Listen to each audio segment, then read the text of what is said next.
What is up? Turn that down just a little bit. How's everybody doing today? We got donuts today. Hog Rider, hope you're going to have a good time though. Chat test, there you go. I see you. I see you. You guys can hear me. We had issues 2 weeks ago. Let's go and turn that down just a tiny bit. We had issues 2 weeks ago. Is there an app that for planning routes that doesn't have a monthly fee? I don't know. I just kind of ride around wherever I like. Haven't really tested something out. I used X Off-Road or like whatever that app is when I went side by side. That thing is nice. I wonder if there's something similar to that for just motorcycles. Just put a new exhaust on my bike and had to go right back to college. Won't be able to ride until the spring. Oh, geez. Make sure you get it tuned. Traded Belgium for Mexico for 3 weeks on day 3. At the moment, living life. A little siesta time. Nice. Bought a Cardo Neo from your last sale using... Hey, good, Jeremiah. Yeah, hopefully you guys took advantage of that sale. I mean, 20% is a lot. And so it worked out really well. I saw there's like, I think 50 of you-ish that took advantage of it. So thank you very much. Appreciate that. How you doing? How you doing, guys? Yeah, we got 4 videos today, so I really want to kind of power through a lot of them. At least the first 2, just kind of power through them, take a quick little break, do 2 more. See Sizzle, how you doing? I was just in Coronado last week. It was nice. Went to Ballast Point Brewery. Had like a lunch and 2 grapefruit sculpins. Oof, so good. Walked around a lot, did some stuff. Went in the ocean. I think I caught mild hypothermia. Stayed in it a little too long. Ocean water was 60 degrees. But it was fun. You're about to watch 4 videos of people not riding Schmort. Nope. You can have a donut, Car Geek.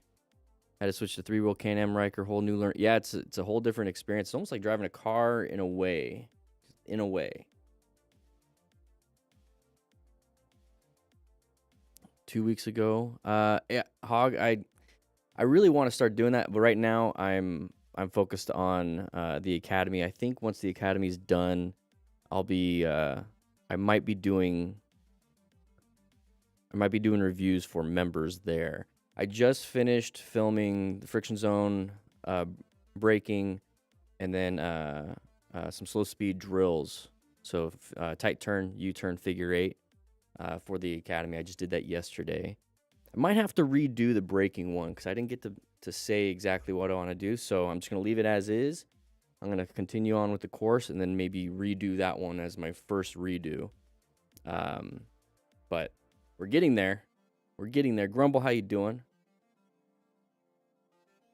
52-year-old French guy living in south of England here. Got my first lawnmower. Nice. 125cc. A few weeks ago, love your content or love your channel. Very helpful for an old fart me to get riding, like me to get riding. Hey, good.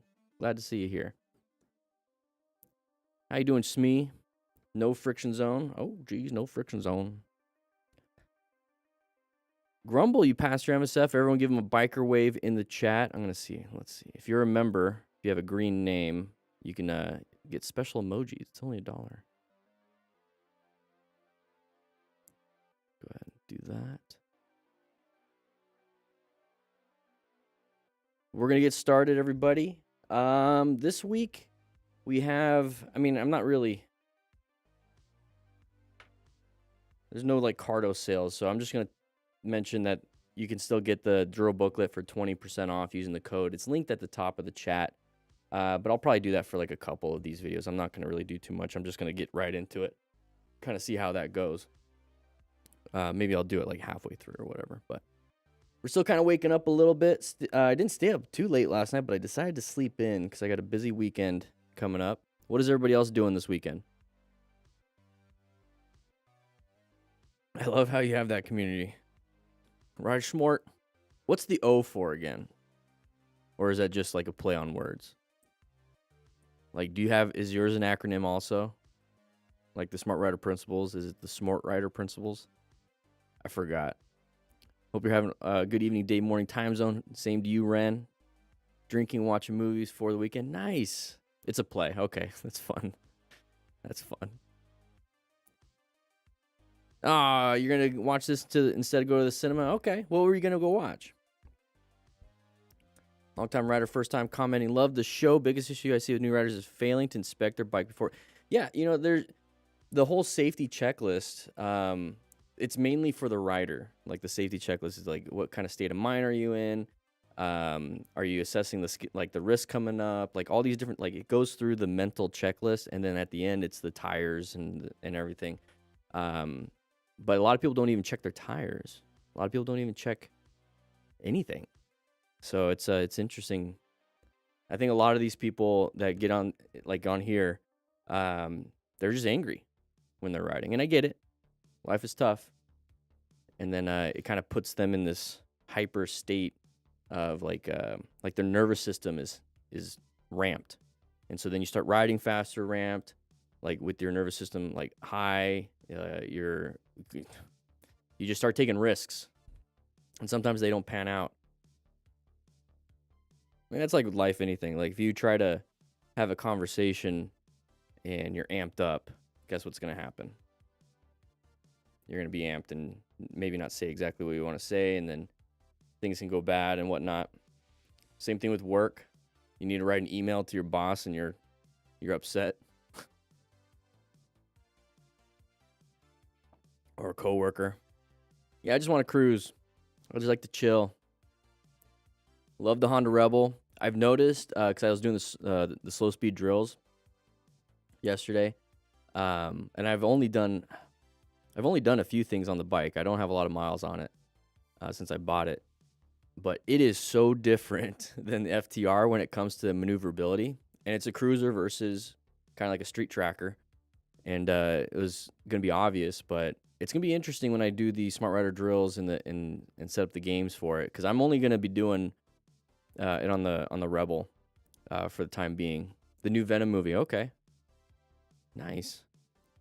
So it's a good learning experience, because I know a lot of you guys you have like Honda Rebels, 300s, 500s, or like cruisers. Like I see it in the chat, and so it's gonna be a little different. So it's a good perspective shift for me, and it'll give you guys an opportunity to beat my time also. So that's gonna be kind of fun, because that's part of the deal. I want to do a weekly, but it might be like a weekly practice session when the academy goes, and then a monthly competition where I send out to the top 3 times a challenge coin. You guys know the challenge coins that I got? Let me go and grab one. 1 second.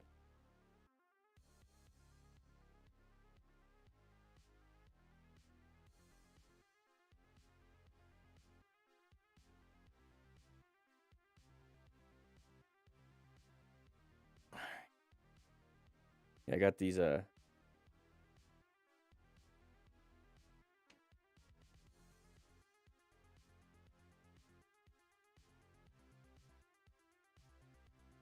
they're numbered too. So this one is number 6. Oh, there's like I think I ordered like 300 of them. And then on the sides,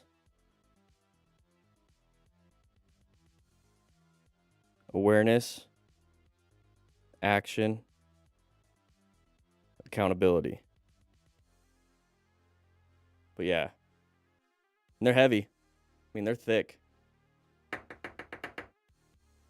So the goal is to have like that competition, and then like if you win or you get some of the top scores, the top 3, like I'm still coming up with the idea for the games. I'll send these to you. And some people might just be getting like multiples. So that'd be kind of fun. All right, guys, I think we're gonna get started. 750 Aero Bomber Chopper. Nice. That's gonna be difficult to do the drills, but if you could do it, you could do it. Combined, I'd love to hear your take on combined braking. Front brake activated slightly by rear brake. Not sure combined is the correct word. Apparently default on all Euro bikes now. Never clear in videos. Oh, okay. So they have like the inner, like they're basically combined brakes. There's some bikes that do that. So when you apply one brake, it applies the front and the rear. I I wonder what percentage it kind of really does that. Because when you apply linked brakes, there you go, Jeremiah. That's the word. Because when you apply any brake pressure, deceleration, basically, you can do engine braking, you can roll, which is rolling off the throttle. Whenever you slow down and decelerate, weight starts to transfer to that front tire, and that's where most of the traction and stopping power comes from. And so it's interesting. I haven't looked at what kind of bikes and what the percentage it does. Like if you apply the rear brake, it gives 25 to the back and 75 to the front. I don't know, like whatever it is. I'm wondering what that percentage is, because that front tire does need more of that traction, like more of that braking power. I don't want to be like pulling in the front brake and it's giving like a lot to the rear, because once you decelerate, the rear tire kind of doesn't lift up. It's still contact with the ground. It's just the weight transfer. And so here's the rear tire right here. And so then it's not going to be able to grip that well, and then it could slide. So I'm just curious on the percentage of those linked brakes. So your Beamer has linked brakes? My best guess is that you can use both, like use the front and the rear brake. It's not applying a lot on the back brake. Okay, good. Yeah, so if it's linked, might as well just apply the front brake like you normally would. But I mean, it's so interesting, because I don't have a bike like that. So I'm just kind of going through the conceptual phase, trying to think it through. So that means like if you apply the rear brake, it puts more to the front brake, kind of like if you're applying the front brake, which means that you can keep both hands on the handlebars and not have to reach, and you can have full grip. And so then you really just use your right foot to do braking. That's my best guess, right? Because that's kind of nice. That would be nice. It's almost like not having to pull in the clutch to do shifting, right? So you can keep your hands firmly on the grips. I don't have that one. I don't have a linked brake bike. Not in California. I'm in Arizona. But that's my idea. Arnaud Frenchie. That's like my thought process with that. But I also like having the flexibility and the freedom, because if it's just a skill of just using your front brake when you need to, because you use your rear brake like going downhill on a dirt bike, right? You're not using your front brake. So it's like having a linked brake on a dirt bike would be terrible. And then starting on a hill, I use my rear brake to stabilize me until I get into enough power to the rear tire to get going, and then I can release the rear brake. I don't use the front brake for that. So it's interesting. I like to have that freedom. At the same time, I see the huge benefit of having linked brakes.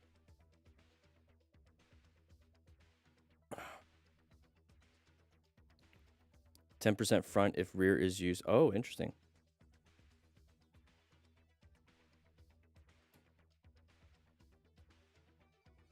They only work over 20 kilometers per hour. Okay, so then starting from a stop, it doesn't do that. So that's nice. Man, it's crazy, technology nowadays. I see there's trade-offs with everything, right? I mean, there's pros and cons, but at the end of the day, it's a trade-off. And so you work with what you have, and then you develop skills around what you have. So linked brakes would be like a slightly different skill. Just slightly. I have tiny hands, Anarchy. I wear medium gloves. So unless I have adjustable levers, I have to like reach for them a little bit. Okay, guys, we're going to get started on this video. Oh, let's make sure I got my pen out. Let's go ahead and do that. You guys did not. Once again, I was gone for a week. I saw on the security cameras nobody was inside, so the pens should be working. None of you guys were eating all the ink. Yeah, there we go. Okay. There we go. We got donuts today. If you're just now joining the class, go and take a seat. We have donuts. Is engine braking bad? We'll answer this question, and we're going to get right into it. So, is engine braking bad? Say, roll neutral to a light for a while from downshifting. You can do that every now and then. I used to do that in my truck all the time when I had a manual truck before I learned engine braking. So you're just downshifting all the way basically till you get to the light, but you're not like like 200 yards from the light and you're in neutral just coasting, it's good to just keep, because then you're gonna have to use your brakes to stop. So just keep downshifting to like second. You get to a point where you're at second, and then when you just pull in the clutch, when you get to the where you need to stop, apply some brakes. You should be slow enough because in second gear you're not going fast, right? So apply some brakes in that 20 mile an hour, 25 mile an hour range, and then switch either to neutral or into first when you're at the stop, depending on how you like to do it, right? So just keep downshifting slowly. It's a good practice to downshift. I just switched to forward control. I feel like I'm straining my hip flexors. It's time to do some flexibility work, do some stretches. I know what you mean. I know what you mean. Start doing some flexibility work. So it's either, and then like work up your glutes and your hamstrings and strengthen your abs, and then flex out or stretch out everything else. It's usually when you're feeling like a strain, it's not that it's like being elongated a lot. It's a different muscle group is picking up the slack for a weak muscle. So you probably have really strong hip flexors and they're getting burnt out because you have weak abs or glutes or hams. You know what I mean? Yeah, so I just do it all. I stretch out the strong muscle like the hip flexor, but then I strengthen my my abs, my glutes, and my hamstrings, and then stretch those out, and then all of a sudden everything is like this cohesive, strong unit. So try that out. Give it a week of just stretching. Stretch before, stretch after, just a little bit. Do some ab work. Do some bodyweight squats. All right, guys. Yeah, and then you want to flash those rear brakes. I like to tap the rear brakes every now and then. It flashes the brake lights. Because if you just engine brake, no brake lights pop up. That's correct, Zach. All right, guys, we're going to get jumping into this. Let's see what happens here. We have 4 videos lined up. So we got this one, this one, this one, this one. We have 4 videos lined up. We're ready to go. And I keep seeing these great comments. I usually, like, that's why we go through the comments. I rescued a stranger that hit a deer on his bike. Congrats. Congrats on doing a good job rescuing. All right, guys. This is why I always like spend 20 minutes just talking to you guys, because I like to hear about all your guys' stuff. But we got 4 videos to do today. I got a little bit of packing and cleaning up at my place, and then I'm heading out. Basically, this is like my Friday. Got a lot done this week. Walked 6+ miles. I hiked 8+ miles on Sunday. Walked 8 miles on Saturday. Getting prepped for the Spartan race. So here we go. 3, 2. Well, I gotta hit the record button too. 1.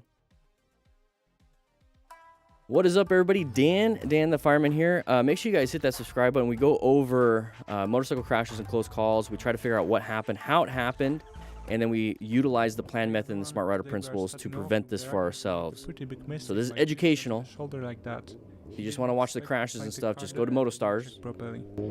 Okay. Oh! Somebody else tapped him from behind. Who was it? A car or another cyclist or motorcyclist? All right. He's got good gauntlet gloves. Was it a car? I'm okay. Yeah. So weaving in and out of traffic. Okay, so we do the after-action review process in a lot of these things. Or that's what this whole class is about. So if you guys don't know, we do this every Thursday, usually, at 11 a.m. Mountain Standard Time, and we host this little class here. But we're going through traffic. Pretty big mistake by drifting onto the shoulder like that. He didn't expect to find a car there and didn't... Okay, so he didn't expect to see a car there. Okay, we're in and out. Don't use the shoulders. Just kind of sit in line, wait a little bit. It's not a big deal. But maybe he needed to get some gas. You can see on the instrument panel that on the very bottom, it's a little light there. So maybe he needs to get gas. He got tapped by the car, unexpected. Didn't do a head check. So we always talk about 360 situational awareness. We do a head check before we switch lanes. Didn't check to see if there's a car there. Got impacted. The car shouldn't have been doing it either, but we're both not doing it. So who won in that situation? The car won. The car won because they're not probably hurt. We got a damaged bike. You saw what it looked like. But part of the Smart Rider principles is acquiring and using personal protective equipment. These are really good gloves. They're gauntlet gloves. They cover the wrist. They give them more stability. You see the protection on the knuckles, the thumbs, everything. I would wear actual motorcycle shoes. And if those are motorcycle shoes, let's go ahead and keep them nice and tight. because they're not really. They could fly off. Thankfully, it was a slower speed. Those look like regular jeans. So wear full gear. He obviously has a helmet. That's why he has the GoPro or the Insta360 action, whatever that they have. I have that now. I like it. But an action camera. And so that's good. But when we look at this, that's not good. That's what I mean by the car 1. Because now, look at this. It's not fun. Well, she looks angry. Okay, let's see what happens. Yeah. Good thing he's okay. You want to fight 2 grown-ass men on the side of the road? Oh, jeez. Over an No, don't do that. So, we talk about we're focused on motorcycle safety and training here. Doing stuff like this just escalates situations. Just go ahead and regulate your emotional state. I have the safety checklist in the academy that's coming up. All right, so lane splitting motorcyclist hit by Tesla. Okay. Oh, geez. So we also talk about mechanism of injury on this channel. So let's see if he's limping, because that left leg looked like it could have hit that car. So let's take a quick look at this. So got bumped over. We talk about lane splitting and lane filtering, how it's dangerous. You don't really have an escape path to the left or the right. You only really have, and that's blocked up by the other text, you don't have an escape path. You can only accelerate or decelerate, and there's not a lot of time to perceive and react. So when that car came out, good job perceiving it and then moving over. But he did get tapped. Excuse me. He did get tapped and got tapped into the other car. So when I talk about mechanism of injury, that left leg hitting that car, especially that knee hitting that bumper or the brake light, can be really painful. Could break some things. And this is why we wear gear, just in case, to absorb some of that impact. But we don't have a good view of what an open lane pattern is. We might see that later. The hip drop when my left hand was on the right handlebar. Okay. Yeah, let's do it. Let's do it. Let's go. Wear some gear, buddy. Please wear some gear. Did he just pedal with his feet to start? Okay, high risk. Imagine hitting something like a bump or a rock and then crashing, and then you have no skin left. Oh, oh, oh, oh, oh.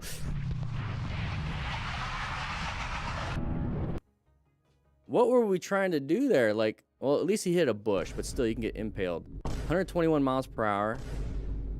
Oh, we're going to see the damage to that bike. It is destroyed. What do you think his body looks like after that? I kind of want to see what happened here. So he's got his left hand there, right hand. Look at the throttle position on that. He's maxed it out. So we switched over to do that. Lost control right here. Doing it again. We're going 100. See that part right there, using the left hand to control the right side, just so you can look back. So we talk about slow speed stuff, and we got a sale going on right now. Use Go Practice 20 for 20% off the drills.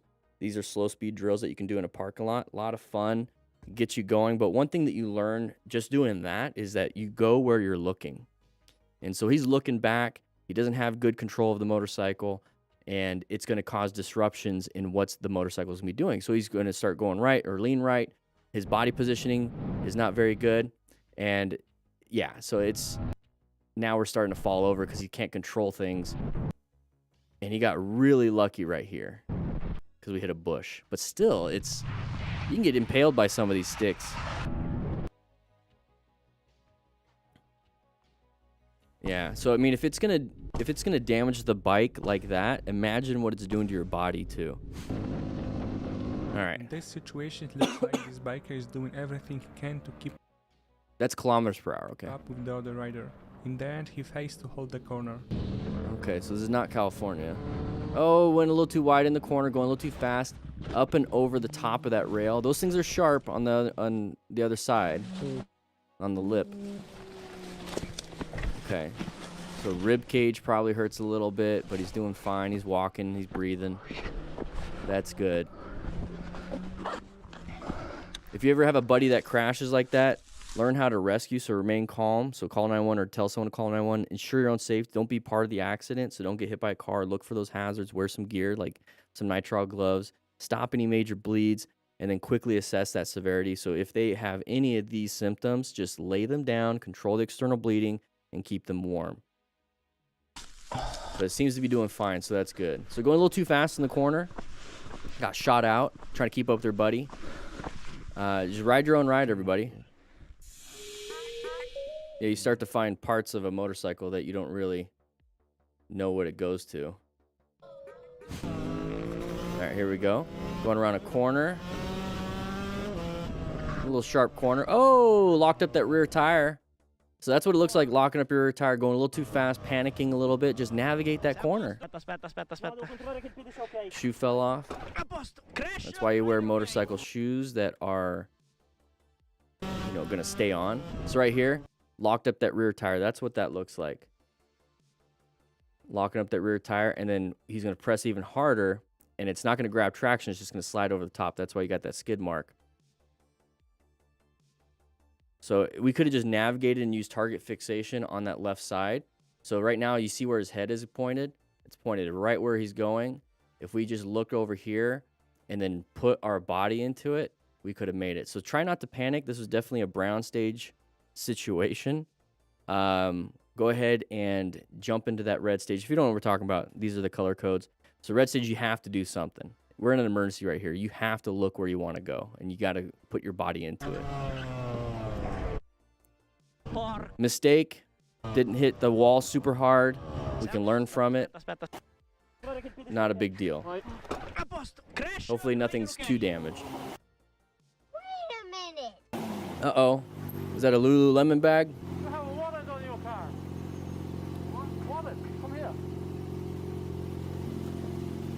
No. Got very lucky. Woo! They're meant to be worn, okay? Almost getting hit on my motorcycle like careless driver. Okay, nice sleeve. I don't know, blackout sleeves look kind of cool sometimes. All right, so open lane, not really. Car on the right doesn't have anybody in front. But let's see if they merge into us. Yep, there's the blinker. Didn't even check. He or she didn't even check. Not a big deal. They saw it. We accelerated a little bit past. That's good. You did a good escape. Go ahead and get yourself out of there. In this road Handled it. many times. What we didn't know was that the county did some road maintenance a week prior and left debris in the road. Oh, geez. Left some debris in the road. Boot laces come off. Oh, no. That means the top of the foot got ripped up a little bit. This happened in under 6 seconds. I understand that we're all responsible for our own ride. However, I feel there was negligence here as there were no signs posted and you couldn't see the fine patch gravel in the road. We found out another motorcyclist went down in the same spot just 2 days prior to our incident. He unfortunately didn't fare as well as we did. Okay, so interesting. Good little after-action review. I like it. I like it. I kind of want to see because it looks like it's in the middle of a corner. And left debris in the road. Okay, let's see. No, was that the county did some road maintenance a week prior and left debris in the road. Okay, interesting, because like the bike isn't supposed to just fall down even at that angle. It doesn't look like there's anything touching the ground, so like a saddlebag or anything like that. I'm looking at the right hand. There's no grabbing the front brake. Left debris in the road. So whether it's debris that we can't see because of the compression of YouTube and all that stuff, they probably have better footage. It could be like that loose gravelly lady. Or not lady, I just saw a lady in the chat. Loose gravel, you're distracting me. Loose gravel, like it's not really set yet. Like I don't know what they're doing. There could be some gravel just kind of like spread across everywhere, or there could be oil. But it does look like a road surface hazard issue, and this is why we wear full gear just in case. Part of the Smart Rider principles is acquiring and using personal protective equipment. Very unfortunate. Very unfortunate. So a little bit of a leg injury. Good thing they rescued each other. This was all motorcycle specific gear. Those pants don't look motorcycle specific. Maybe that's armor right there. Maybe it is. He unfortunately didn't fare as well as we. But that right foot right there, look at that. Imagine those are your toes. So if you don't have motorcycle boots, like your toes are ripped off. Like if these are Vans or something. He did. So good job on them for wearing some gear. So green light, okay. En dan waardig af. Gewoon rechtdoor. Red light runner, okay. Almost runs you off the road. How do you escape? He saw it. Now what do we do? Do we decelerate or accelerate? Ja, dat weet ik ook niet. We don't want to just stay there. Thankfully, they saw us. Okay, we're moving on. There's that side of the vehicle right here. I don't know if this person's going to come out, but whenever you see that pattern, this is an intersection, and intersections are orange stages. We've got to be prepped and ready for these ones because people will turn out in front of us. And we also have this person right here. I don't know if they're going to turn left in front of us. We don't know if this person's going to turn left in front of us or even turn right in front. Like, this is when we're like on high alert. That's the whole point of what I'm trying to say here. This rider was sure the driver on the right had seen him. Okay, so we got through it. For some Good. reason, the driver did That's not just a good see him. The observation driver for the couldn't pattern. brake. There's another one right there. Okay, so they turned out in front of us, and there's the little impact. Of course, it's a Nissan Altima or Sentra. Okay, so we're in a great little area. It's beautiful. Okay, is there more to that? Okay, let's go back to this. Like, what could we do? So we're coming up to here. So we're kind of prepped, right? We're always looking for our escape paths. Part of planning our ride is locating these hazardous situations, assessing if it's a relevant threat, and then navigating it. And how we navigate things is that when we're positioning, we're looking for escape routes. We're looking for space cushion. We're looking for line of sight. And so right here, if we swerve left, that car might T-bone us. So we have to start applying the brakes right now, progressive braking, to buy ourselves some time. Because if we accelerate, we're going to get there quicker, right? So we want to decelerate to get there slower. We're still going to get there. But we could swerve right, could swerve left. Like, this is just a bad situation overall. And sometimes accidents just happen. This is why I keep talking about wearing gear just in case these happen. So he did it at a slower speed. Hopefully the bike is okay, and hopefully he's okay. But looking out for those patterns is really important to kind of prep you for anything that could happen. All right, that's not very cutesy and demure of me. But she does got a Cardo. There's a link in the description for 10% off if you want to. Ooh, this is why wear a helmet. You never know, right? She hit her head on the curb. Oh, that's a copyrighted song. That's fun. All right, so we're coming up to here. Watch the head. Ah, so close. And maybe it's the shoulder, but that's also why we wear motorcycle jackets. But that head almost hit. Imagine if you went face first and hit your head. That's why a full face helmet is good.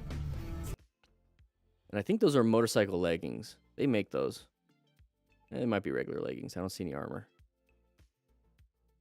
Okay, so, yeah, interesting. Close call. Oh, hit a road surface hazard. You saw the change in the color of the road. Let's take a look. See right there? Probably hit some oil, some water. We're in the middle of a turn, going and accelerating, and that's when we lost traction right there. Watch out for that. So if you see something shiny or something that's different than the rest of the road, find that path that is not going to hit that. And that's part of positioning for safety, because we located that hazardous situation. We assess it's a relevant threat. We're going to navigate ourselves into a new position for safety.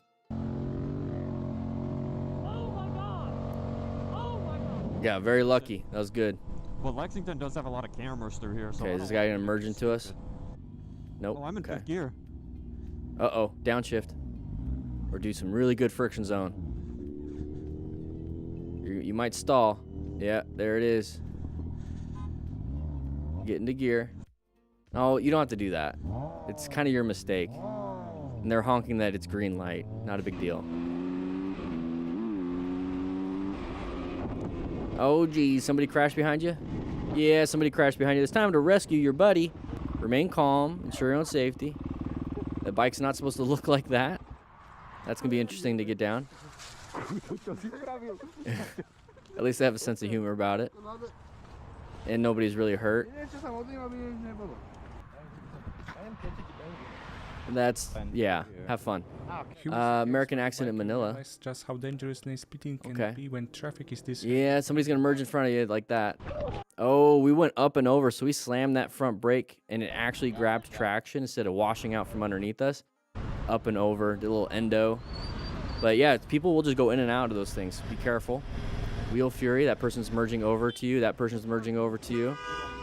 Nobody's zipper merging here. That person's pissed. They're going to get in front. Let them have it. Not a big deal. Probably got to go home and take a dump really bad. Ooh, what the heck? You don't see cars doing that. Might need a little oil change or something.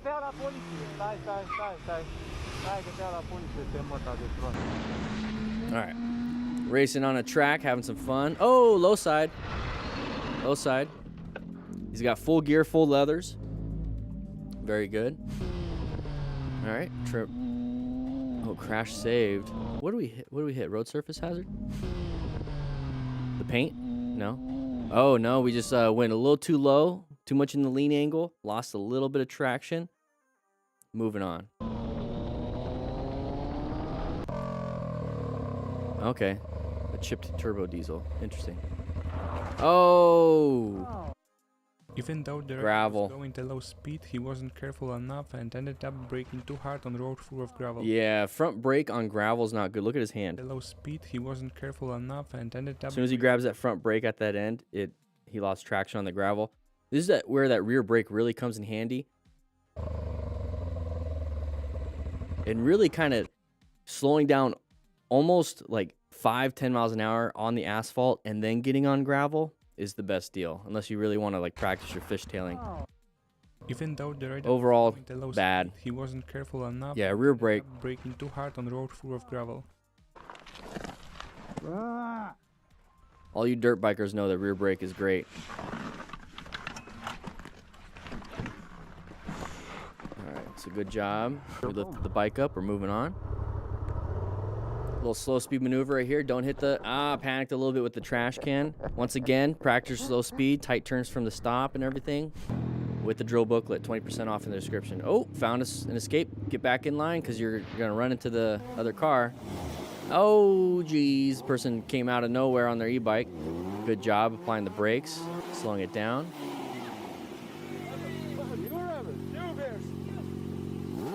Imagine if he kept it in gear.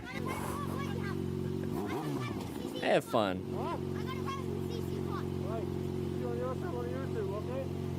I got 1,000 cc. That kid knows his bikes, or at least he knows what he wants. All right, here we go. All right, somebody came out, not a big deal. We applied the brakes, we went through it, moving on. Happens. Same thing here, intersection, orange stage. That person is not slowing down. Hopefully they stay on their side. Not a big deal. Maybe they shouldn't be on the road with that. It's pretty dangerous. Supermoto ride out. Okay, everyone's kind of just chilling. Oh, maybe it was a mob ride up there, but everyone in the back was chilling. So the information's not in the Motostars video. You might have to go to Biseptic Vlogs. Why did the guy drop his bike like that? All right, so when it comes to situations like this is why rescuing somebody is important, because everyone will just stand around and not call emergency services, so you kind of have to take charge. You tell someone or you do it yourself. Ensure your own safety. Everyone's on the road. Let's move things off the side. We don't want anybody hitting anybody else. And if that person, whoever, I can't tell because it doesn't show the person that's injured, if they're bleeding like externally, you can stop those major bleeds because that is definitely a preventable way to die. So, Like a lot of people die just from bleeding out when somebody could just stop the bleeding. Can't do much for internal, but everything else, yeah. Okay, not a big deal. Moved on.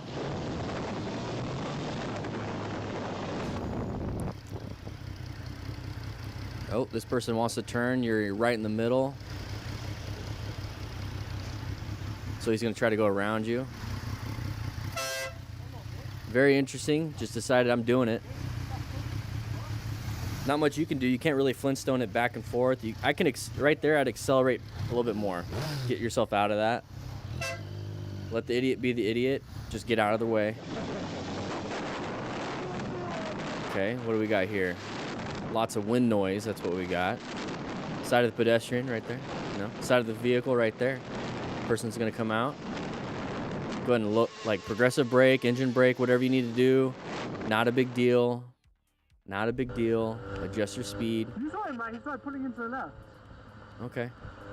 What do we got here? Open lane pattern. Watch out, anybody coming out? Yep.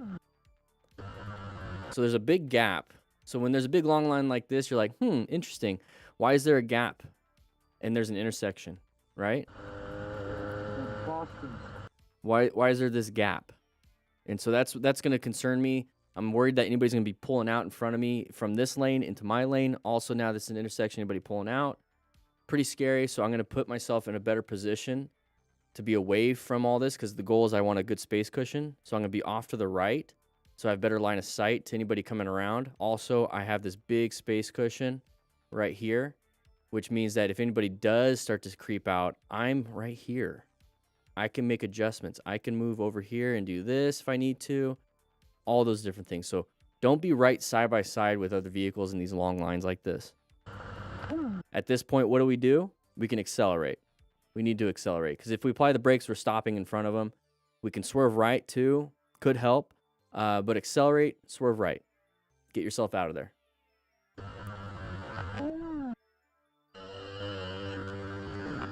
Got very lucky. Now, if the person behind you... Okay? Yeah, fine. Bro, there's a police car right there as well. Yeah, I was going to say the person behind you could have got hit. Pull over. Oh, he did. Do you want me to come? Yeah, my foot's stuck. My foot's stuck. I'm coming.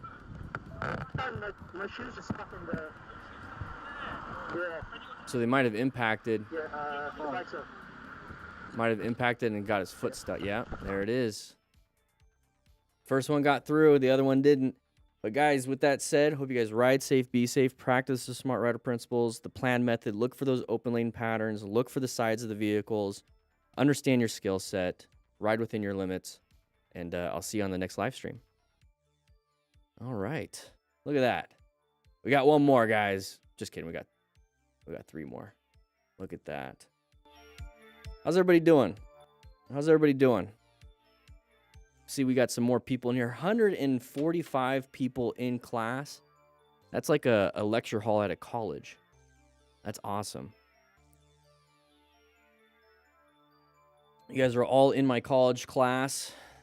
Somehow we have 145 of you in here, but none of you are sitting up front. I don't get that. What's going on?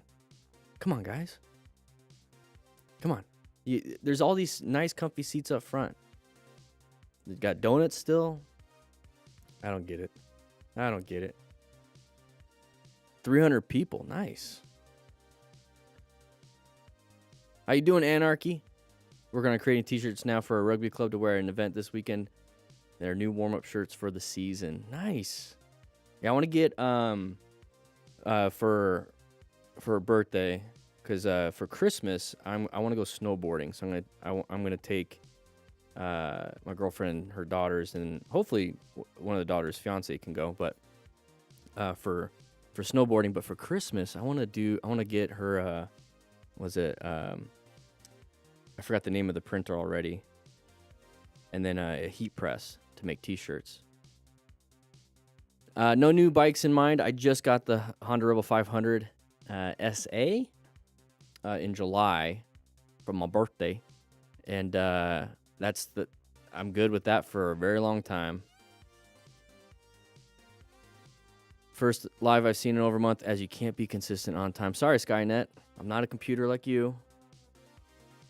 Skiing is the only thing that comes close to my love of motorcycles. Nice. Yeah, I love snowboarding.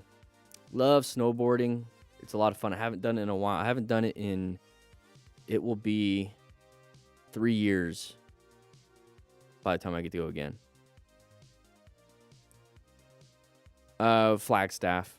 Big Bear also, but Big Bear's a little bit further. So I'll probably be at Snow Summit in Flagstaff.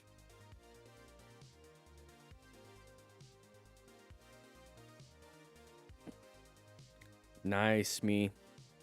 I would love to visit Canada again. I went to Victoria, British Columbia. We snowboard Mount Hood all the time. Awesome. Guys, we're going to get started on this one. Let's take a look at this one. We're going to do a quick little ad read at the beginning for this.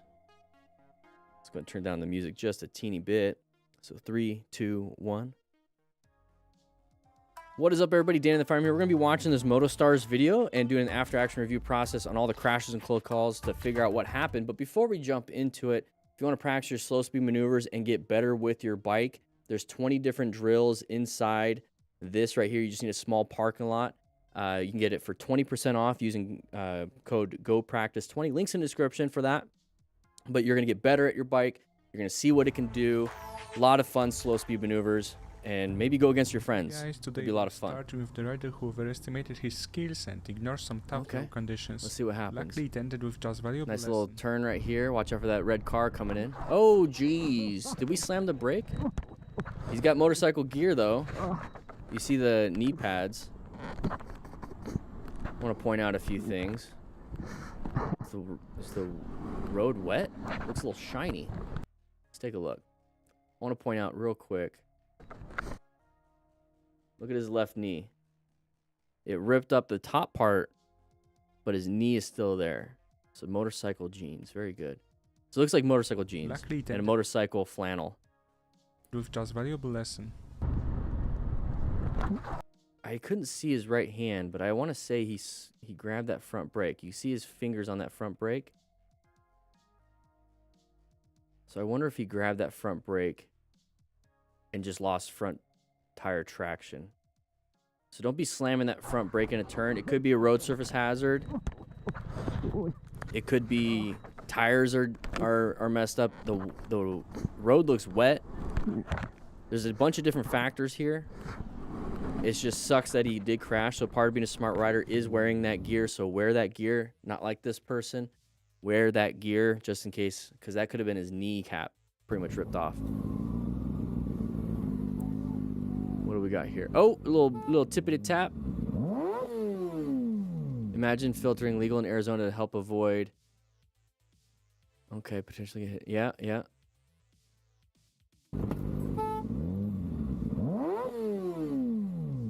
Yeah, so like it looks like we're going through. So in Arizona, you can lane filter at stoplights, and you have to be 10 miles an hour, and everything has to be stopped, and has to be a 2-lane in the same direction. So my guess is that we're coming up here, and it's a red light. It looks like we're doing 10, not a big deal. And then we get to the front. Don't worry about the impact right here. But you see the line where the crosswalk is right underneath the motorcycle rider. So we got it to the front. It might have just turned green, and the Kia didn't see the motorcyclist and just went.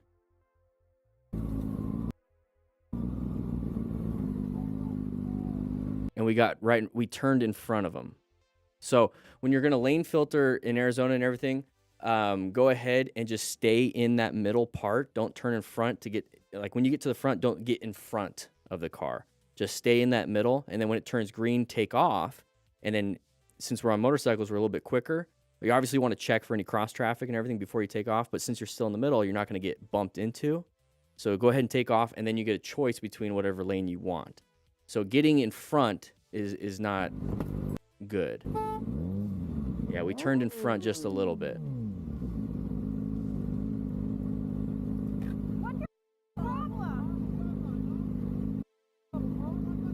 So it seems like a mistake for the Kia driver because they just went, they didn't see the motorcyclist. And it was also a mistake on the motorcyclist because we went right in front at the very beginning. Just stay in that middle part and then take off. It'll prevent some of those things. Now, if the Kia driver like turned in front, yeah. Oh, sharp little turn there. We turn those handlebars quick. So that's why we practice our slow speed maneuvers, because right here we're getting to a slow speed and we have to know how to make these sharp turns at a slower speed. That's why you practice the Smart Rider drills. You get a phone-friendly version also you can put on your handlebars and practice. It's a lot of fun. It's a digital download when you buy it. So we're accelerating while the bike is leaned pretty far.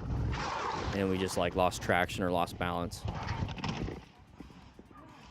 Got full gear, except for pants. But we got boots at least. Alright. Almost unalive myself. That's not fun.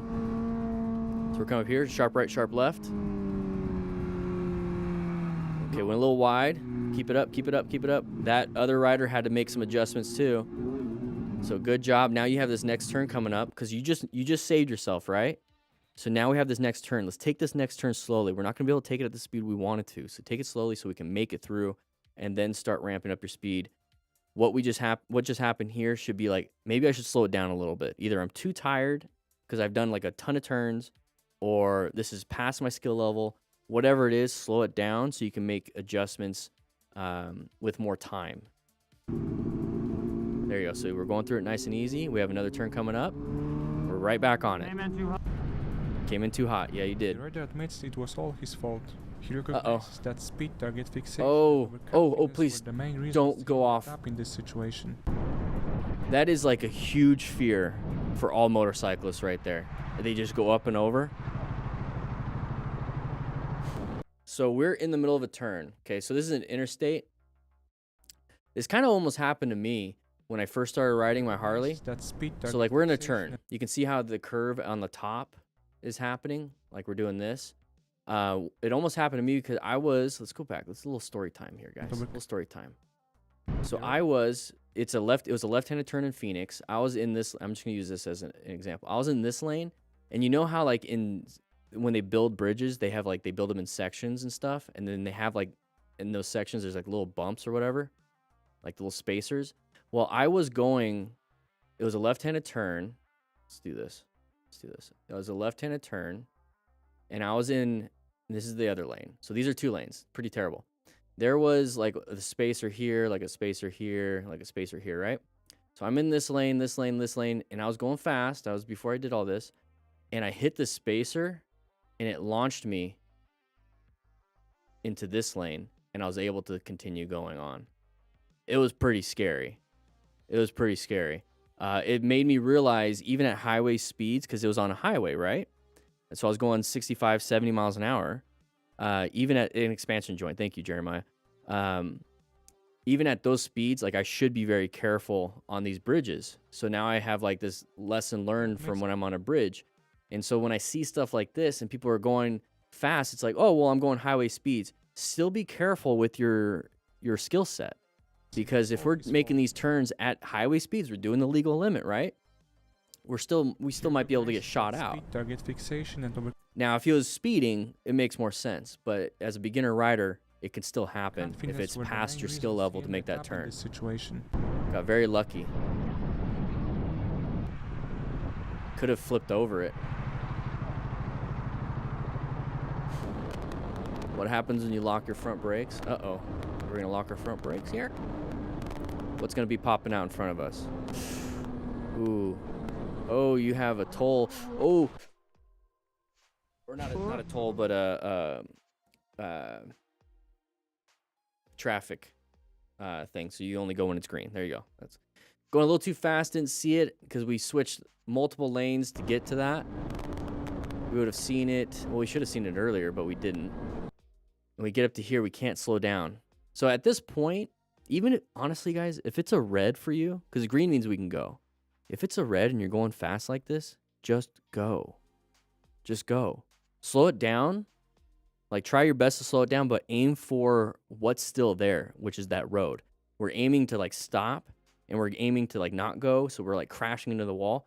Slow it down. We're going 76. Slow it down to, like, 50, 45, 40, whatever it is, you best you can by the time you get to that, and then go through it, because you're not going to stop in time. And then once you go through it, you have other obstacles to deal with, because there's going to be another car there. There's going to be other things, so find the escapes. You made a mistake. Okay, go, like, deal with the mistake and try to keep the bike up.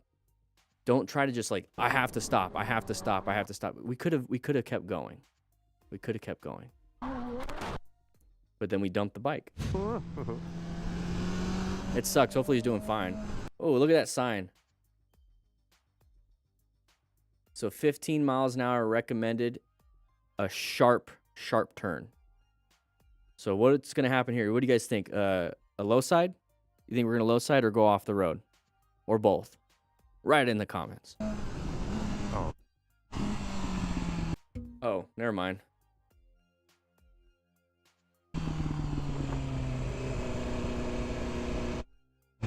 I guess we're going to have to rescue. I was wrong on that one. Hey, he's got a med kit.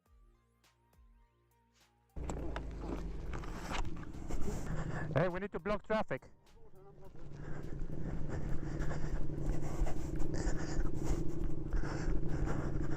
I do not know what happened. It's slippery, bro. It's still slippery.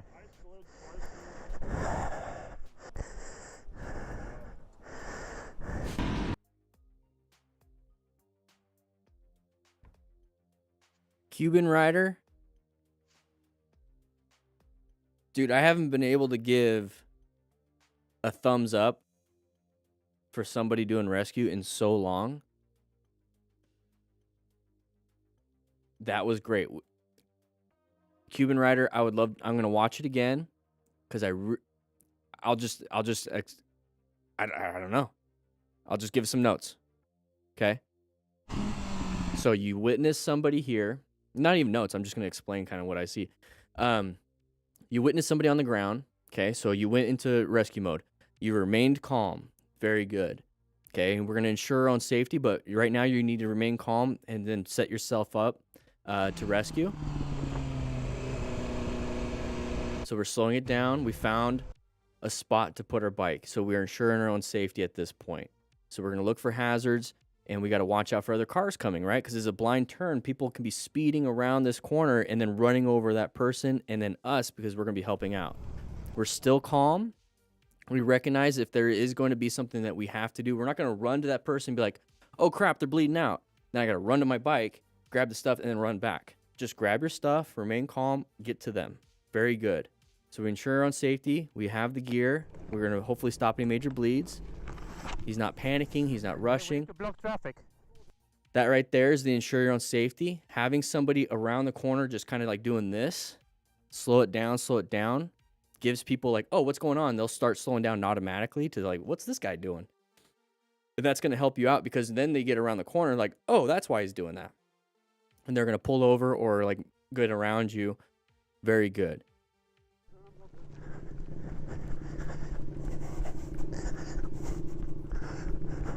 So it's blurred out, can't see much, but just from like the change in the colors of everything, so his left knee looks like it's exposed from the pants. So that means either it's not motorcycle pants, and if it is, it really did a lot of damage, but that means you can see his skin. Okay, so he's like, I want to hear what he said right here.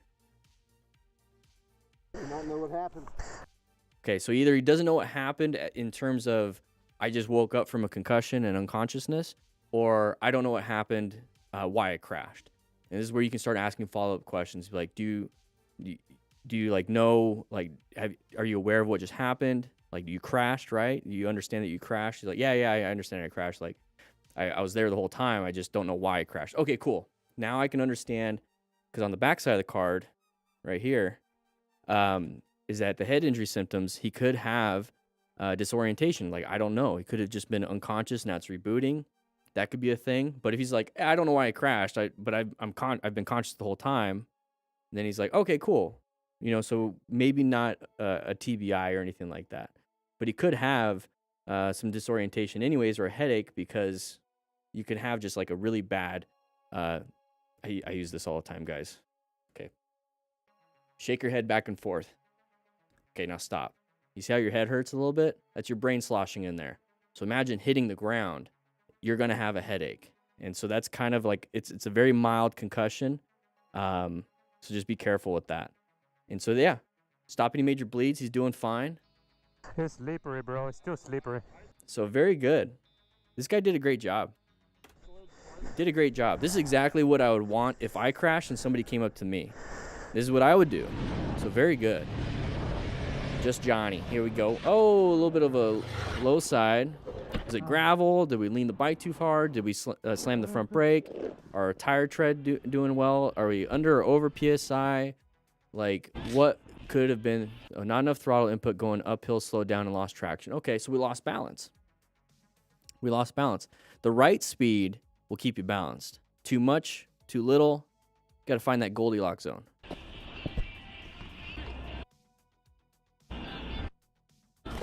It's me. I'm about 8 weeks post-concussion, and even being minor, that shit sucks. Yeah. It takes a while for the brain to heal. Could you just help me with my bike a bit? Yeah. Here we go. The bike in front managed Thanks to for get sharing back that, to normal Smee. life a month after the incident. He was really lucky, and the right gear probably. Yeah, keep played sharing a that part stuff, in because a lot of that. people don't know what a concussion really is. Oh, ooh! His back. You see how he instantly reached for his back? Okay, so we're going to talk a little bit about mechanism. It's going to be blurred, but so we have that right leg. We talk about mechanism right there. So right leg, right elbow, right shoulder. Okay, so now maybe if it's not a super huge impact because we have gear, but we could have road rash, but thankfully he's got full gear, right? So we're going to be flipping up and over, and before it blurs out, we're going to see where the impact could have been. So he's got sliders. He's doing fine. So the thermal transfer from the ground, like a bad rug burn into the body, is going to be mitigated a lot by the leather gear. So that's very good. His face could be dragging on the ground. Thankfully, he's got a chin bar on that full face helmet. So now we have his left leg and left hip about to hit the curb. Okay, so his coccyx, his tailbone, which is part of your spine, is going to hit the curb. And then his lower back, his lumbar spine, and all those muscles and everything like that are going to hit the curb. And there's the impact. And it looks like he went up and over, so it's like a sudden deceleration. And then this is why instantly the body's like guarding and grabbing that area. So he has a lower back issue right now. So when it comes to those things, like spinal cord injuries, right there. So he could have loss of sensation in his extremities, numbness and tingling, pain in the back or neck. That's not good. So all you can really do is lay them down and get EMS on scene. And that's part of the rescue is call 911 or tell someone to call 911. So you should be the one calling 911, remaining calm as best you can. His back is in pain. So he moved his left leg. That's good. He's got stability in his right leg. That's good. Stai fermo! Yeah, stay still. So get yourself in a safe spot. Very good. So you don't want to... Non lo so. Stai calmo, stai calmo, stai calmo. Stai calmo. Try not to move. Stai calmo, pa. Sì. I know it might be painful, but one of the things that you can do is use the earth as a spine board, like a splint. The earth is flat right here, right? It's really round. But that way it keeps it straight. Oh, his best buddy. He's getting emotional. That sucks. Come va? Oh, so the guy on the ground's telling him to stay calm. Dovrei essere a posto. Hai dato una schienata. Oh. Here we Whoa, one sec. I missed that. I was looking at the chat. Oh, geez. Find the escape. We've got a situation where the rider made a quick decision, helping him avoid major trouble. Good job. Hey, it is what it is, right? You did good. I get it. You're amped right now. What are you doing? You're supposed to stop and wait for the cars coming, bro. What? Nah. There you go. Do that. Come Good. on, man. Now you have documentation. Hold up. Don't escalate. Call 911 if you need to. Because your insurance, right? You want to get this bike fixed up. What's going on? Good. That means he's thinking. So here's kind of like what I mean, he did a great job. This is all you can do right here. So that's all you can do. Here we've got a situation where the rider made a quick decision, helping him. And so now we're up here. It's like we have to find that escape. Okay, so it's better than crashing into the side of a car at a higher speed, which is going 40, right? So now we're going to go from 40 to maybe 10, 15 and still hit, but still it's 10, 15 that we're going to hit, and it's not a car.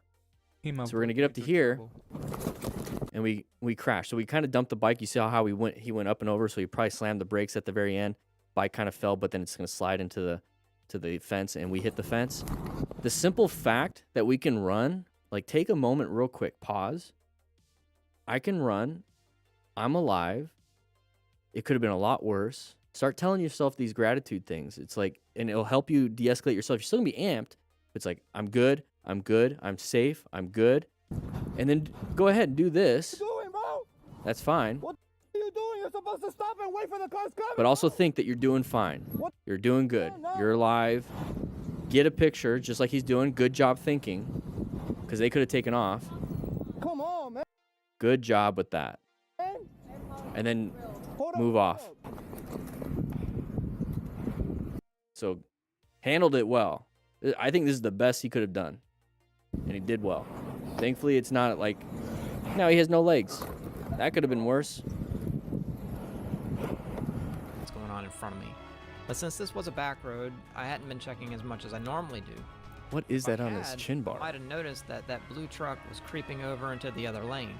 I had Yeah. no idea about what they were about to do. They came racing up on me, changing Good lanes after action. past I me. love it. They were literally just a few feet from me. If I didn't swerve, they probably would have taken me out. Now, believe it or not, but when I first saw them off to my left, I let off Ooh, that's slow close. down and let them pass. But they didn't pass me. Instead, they slowed down too and started merging back over right behind me. At this point, I had to Oh. make a safety call. I didn't want that truck anywhere near me. So, oh, donkey. So good job on trying to slow down and let them pass you, because that's kind of what you want to do. I wonder what his safety call was. Maybe it was to accelerate. Mine would be to swerve to the right onto the shoulder and then apply some brakes and let them just go past. But that's a freaky situation. So good job with the after action. I really appreciated that I story. had to make a safety call. I didn't want that truck anywhere near me. Exactly. Oh, jeez. Whoa. Hopefully it's not a copyrighted song. Oh, jeez.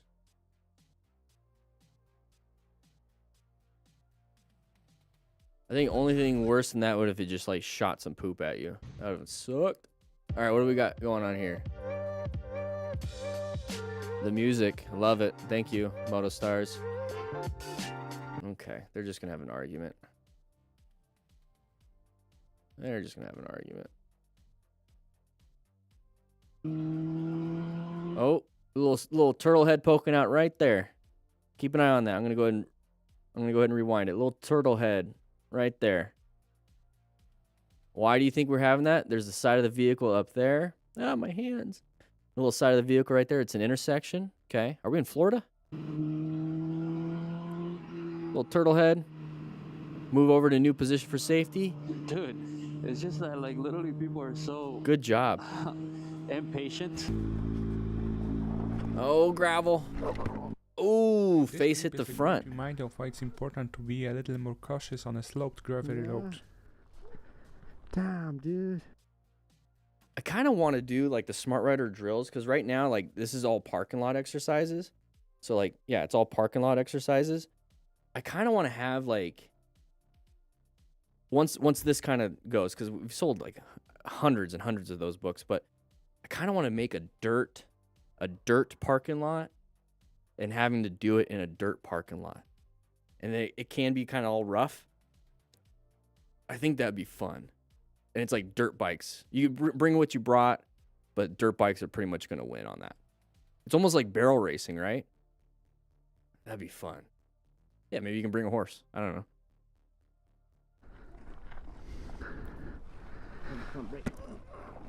I don't know. But you can grab that book if you want practice right now. Go practice 20, get 20% off, link in the description. It comes with the digital download. Before we jump into that, it comes with the digital download. So you can put this on your handlebars. There's the dimensions and how to set up the cones. You have all the drills. You just put it on your handlebars and practice. Yeah, imagine trying to do this one. That's the hardest one I have on there.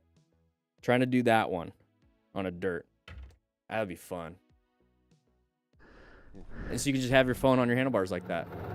And just like, you don't have to memorize. It'd be good because then you go faster, but yeah, another intersection, not a big deal. We moved on, handled it. What do we got? What do we got here? We're going. Look at the handlebars. Oh, we're in the middle of a speed wobble. Slow it down. Slow it down. Slow it down. Sometimes this happens on those California highways where they have like the little ridges because it's concrete. Like that can happen easy. And also in construction zones when they're redoing the asphalt, be very careful. Ride along 275. I had it's kind of like story time on this video. Ride along with DanDanTheFireman, raw DDFM. I used to do that stuff, so it's really fun to have or to see other people say ride along stuff. I like it. Anyways, moving on. I love all the context people are giving in their videos now. Tire blows out. Ooh, I've had that happen on my first car. It took out a small chunk. It didn't take out the bumper like that, but it blew out. It's pretty scary. Yeah, I was on my way to get, this is story time. I was on my way with my best bud at the time. I was in high school. I was on my way to get tickets because like back in the day, you couldn't just go, there's no website really for it, and you can't reserve your own seat. So you had to like go get tickets for a certain time. You had to go to the box office, get tickets. So I was going to get tickets for like later that night for a girl I was seeing. And it blew out. I couldn't do it. I told her, I was like, hey, we're going to have to cancel. I'm not going to be able to get the tickets. And she got pissed off at me. So that made me realize she's not a good person. Because because I blew out a tire. She got mad that we weren't going to go to the movies. I'm like, well, sorry. I got to get a new tire. Anyways. Two-wheel therapy. Yeah, I was like 17 at the time. 20 years ago. Oh my gosh. All right, two-wheel. What do we got here? So you pass people. Okay. Somebody get mad at you? Yeah. Okay. You're not gonna win that one. Not even trucks or cars are gonna. Ooh, get out of there, dude. You're not gonna win. That driver should be in trouble though. Get behind him. Call the number. Use the number on their trailer, and report that. Well, shouldn't be acting like that. At least she knew the mistake she made and apologized. Oh, that's nice. Somebody to merge in front of us? There it is. Okay, nice little Honda Rebel. I got the Honda Rebel. Sorry, I'm not sorry. She might be sorry. I want that horn, though. White car cut off our guys in the back while trying to pass with oncoming traffic. Okay. So nice. Look at, they're staggered. Group ride. I love it. It's none of this mob stuff. This is pretty safe because the guy right behind us, if he has to swerve because there's a road surface hazard in front of him, let's say there's like something right here, and he's like, oh crap, and then he does this, guess what? This guy is not going to get hit because they're staggered. And then they're going to be like, okay, cool, after the road surface hazard, get back in their line. That's how it should be. That's why it's the standard. These mob rides are a little chaotic. People don't know what they're doing. Their escape paths are appearing and disappearing all the time. Here, you have a structured escape path. You have structured space cushions. You guys are just cruising and chilling, talking in Ricardo Pack Talk Pros or Edges, listening to music together. I have up to 15 of you guys on there, dynamic, like all that stuff. Link subscription for 10% off, whatever. You guys can do that. But this is the kind of rides I like to do. Okay, this person's going to pass a big, long line. Not very smart, but, you know, let them do their thing. Not a big deal. And that guy, I love it. This is such a good group ride. I'm having a good time here. So right here, let's go back just a little bit. So this guy right here recognizes the car is side by side with him. He is looking forward and sees head-on traffic coming in. He knows that that car is either going to swerve into his lane or swerve off on the shoulder on the other side, which is going to cause an accident anyway. So that driver is more than likely going to swerve into our lane. He's preemptively moving over to the shoulder to allow the car in. That's smart. That's really good. You might have to do that. That's exactly kind of like what happened. So he's increasing his space cushion. Now you guys can talk to each other on your cars like, this guy's disrupting things. Hey, everyone be careful. Just keep riding. Yeah, it's exactly what happened right there. Did he damage that front tire? Look at that front bumper. It looks terrible. It's like now it's like, hey, we're broken up. There's a car in between us. Everyone just keep riding. The guy in the front's like, hey, we're going to turn right up here or just continue going. Yeah, is that a trailer or three-wheeler Goldwing? Like, yeah, Horovac, what is that? That's how a group ride works. That's really good. You find these people every now and then, but they handled it well. We have a sharp left turn coming up, though. What do we got? Oh, real quick before we jump into this is going to be a longer video. So on a group ride, we're all staggered, right? But when we get into these little twisties right here, this is kind of what it looks like. We all take our own spot. We don't do staggered into the turns. We all get our own spot and we talk. And that's why on the Cardos, the dynamic mesh will disconnect and connect, but it has a longer distance and everything. So this is kind of like what you do in a group ride. Once you get into the twisties, you guys kind of break off, and then now you're doing your own thing versus staying staggered and trying to make these turns in the staggered formation. Unless you do it slowly, you can do that. But if your guys are going to be picking up speed, go from like a staggered to like something like this, and now you're doing this. So it's going to elongate the group, but it's going to allow everyone to have their own section, basically, for these turns. Went a little wide, not a big deal. Get back in your lane. Good. And that's exactly why you don't stay staggered. I mean, I know you have the spot like that, but if he's getting over and then he slows down, it's going to cause an issue. So if you went a little wide, and if we're like all in our own lane and you went a little wide, it's not a big deal. Nothing's happening because we're all riding in our own section. So good job getting back on the lane. Tell your buddy, hey, slow it down a little bit, please. Okay, a person creeped up next to you. Not a big deal. They're going to go. Let them have it. Let them have it. Don't just go because our line of sight was broken.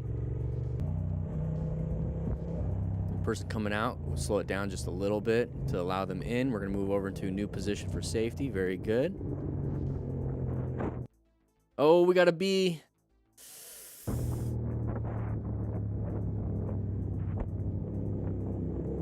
I've had that happen. Blurred to hide identities, friends' point of view. Okay. Oh, lost a little traction. Stay. Oh, no. Left leg. Okay, so a little bit too fast. Oh, we're at the end of the video. Thank you, Motostars, for this video. Guys, remember to ride really well in the group ride. Great job with the rescue. This was actually a really fun video to do. Hope you guys ride safe, be safe. I'll see you on the next video or the next live stream, typically Thursdays at 11 a.m. Grab yourself a Smart Rider drill booklet, Cardo, whatever you want to do. But I'll be seeing you guys later. All right. There it is. Oh, guys, we got 2 more.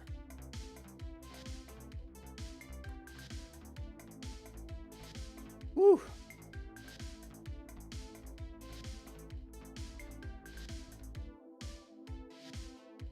Yeah. Cut live, Carl. How you doing? Let's see. We have some chats in here. I've been missing.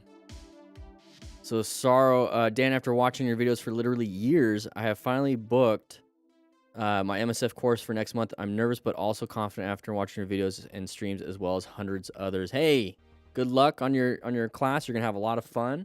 You're going to learn a lot. Even though you've been watching this for so long and a bunch of other videos, you're going to learn a lot that day. And it's going to be a fun experience for you. You're going to enjoy it.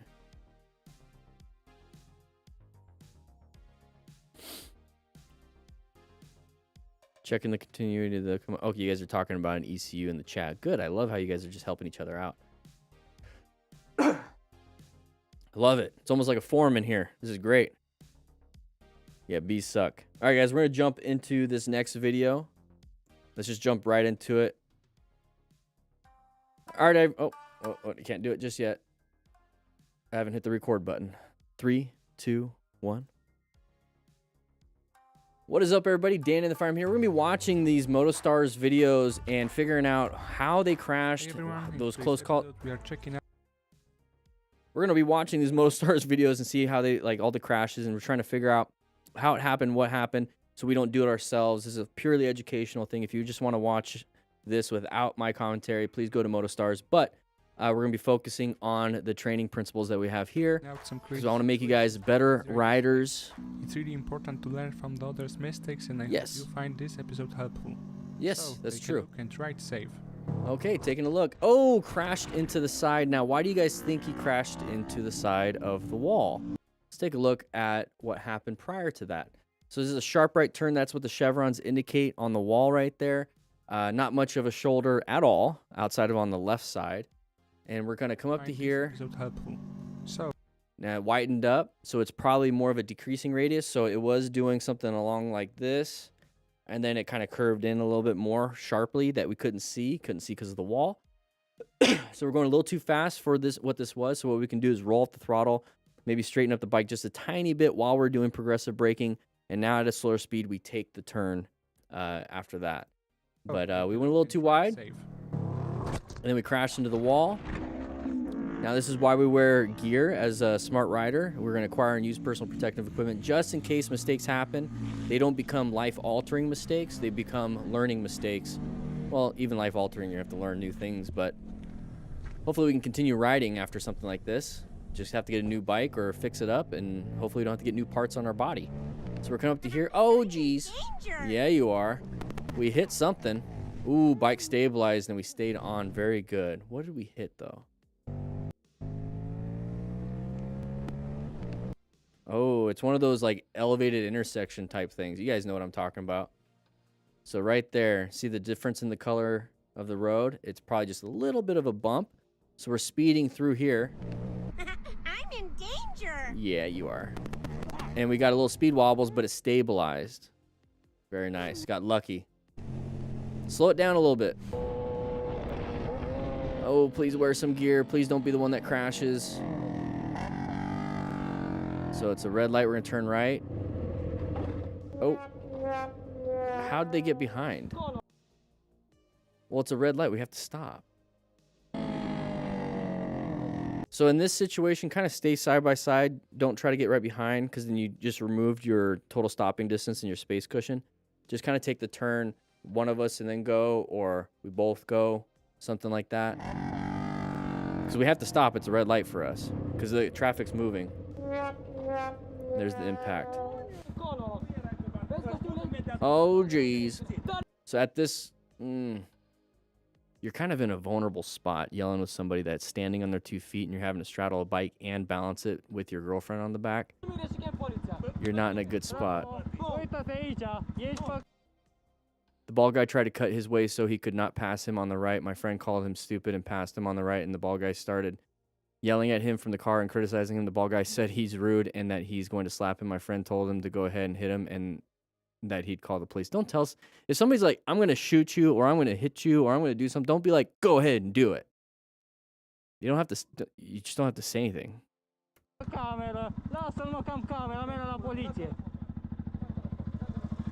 And now you're going to have to, you just got slapped by another dude in front of your girl. This is when things really escalate.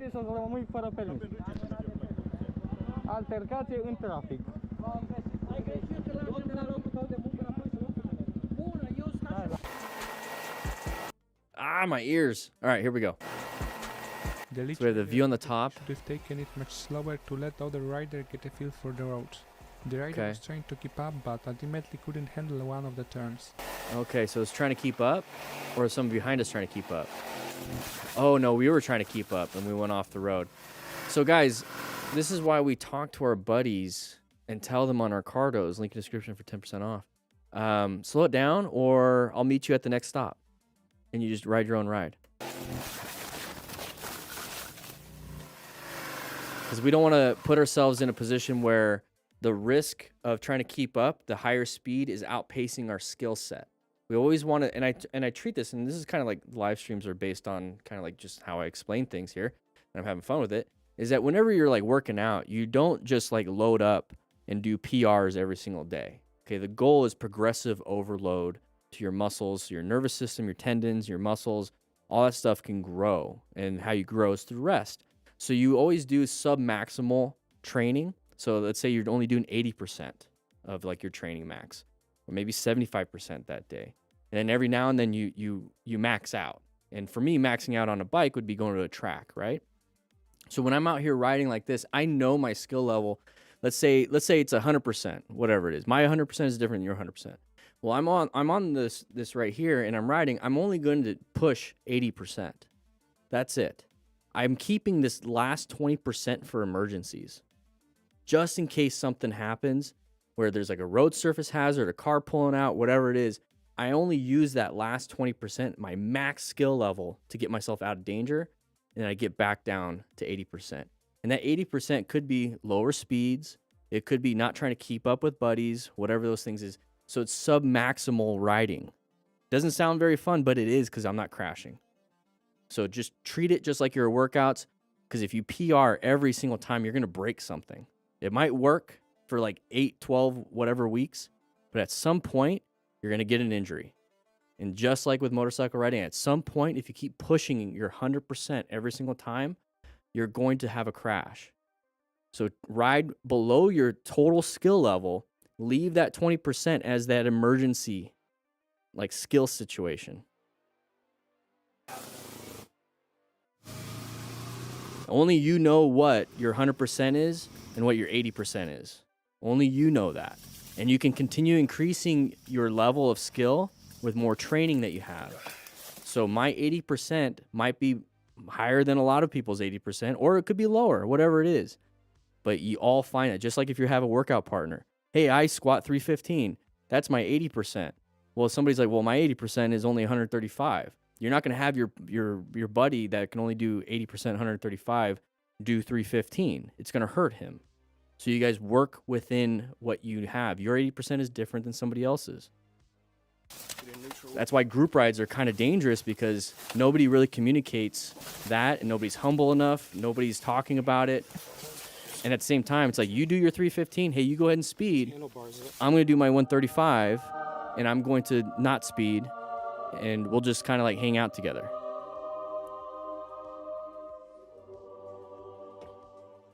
All right, here we go. Smile, it's Dylan. All right, we're 160. Oh, geez, open lane pattern. Finally, we have an open lane pattern. Finally. We don't see those very often, very much. That doesn't make sense. But anyways, we're coming up here. That truck is stuck behind that long line. Our lane is moving. So people are going to want to switch over into the lane that's open and moving, right? So open lane, it's a pattern. So this person decided to do that. They turned their tires. We have to find a new position for safety because we just located this hazardous situation. It is a relevant threat. We just assessed it. He's going to be in our lane. So now we have to navigate. And how we navigate is to swerve into a new position for safety. So we found an escape path. Very good. Very good. Now we got to get back. Very good. Handled it. Good job with the red stage maneuver.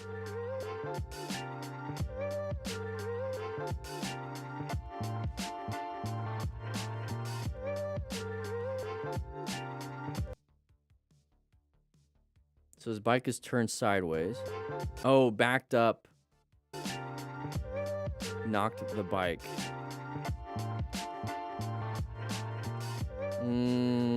Mistakes happen. Thankfully, we weren't on the bike. Let's look at the positive here. Sucks overall. Hopefully, insurance will take care of everything. Yeah. Fulfilling my Good Samaritan role for the day. Oh, interesting. Let's see what happens. So we're lane splitting because traffic is moving. Watch out for any cars wanting to scoot over. Watch out for those gaps like that, because somebody can go into the gap. Okay, big gap right here. Watch out for the silver. Okay, not really. Oh, we got somebody here. What's happening? I'd park in front, not behind. I'd want the car to get hit, not me. Is that a mattress?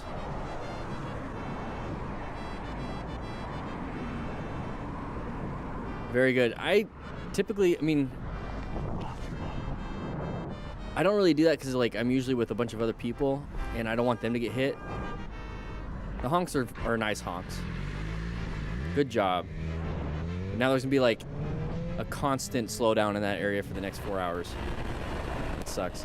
Good job though. We're speeding. We're going a little fast here. See the flow of traffic? The BMW driver on the left to snap and decide to confront the biker aggressively. Yeah, we're going to 100. We're close to 100. And we're still all at the same red light. That specifically.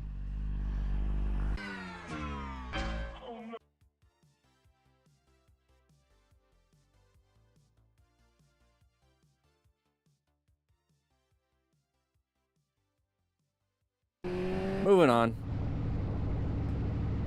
Here we go. Merging into us, not a big deal. Let them in, roll off the throttle, apply progressive braking, or just do that. Up to you. You do you. Alright, motor wheel, here we go. Was that the video? Am I getting a phone call? Uma ameaça foi detectada. Okay. Oh, somebody coming out? Okay. Close call. You can either accelerate or brake before you see that. Got pretty lucky because we stopped right in front of them. The ones if they kept going. Just wanted to say what's up. All right. Oh. So this is like this is like the motovlogger's version of like making content. It's like, oh, another motorcycle rider. I'm going to go ahead and cross multiple lanes, ride up to them, see what's up. Now I have content. You put yourself in a dangerous spot, but let's see how this turns out. Oh, kind of a good reason to show up. Now you can help rescue that person. You see all the gravel? Look at all the sand right before, like in the gutter. We lost traction on that right there. Oof. So what we kind of want to do on this one, since you see all that gravel, get closer to this side of the lane and then make a more right-angled type turn. So instead of going like here and then just kind of like cutting off like right there. Make most of the turn in the street and then go straight into it. Because that gravel can do this. You don't want to be turning with the gravel. You want to be going straight over the gravel.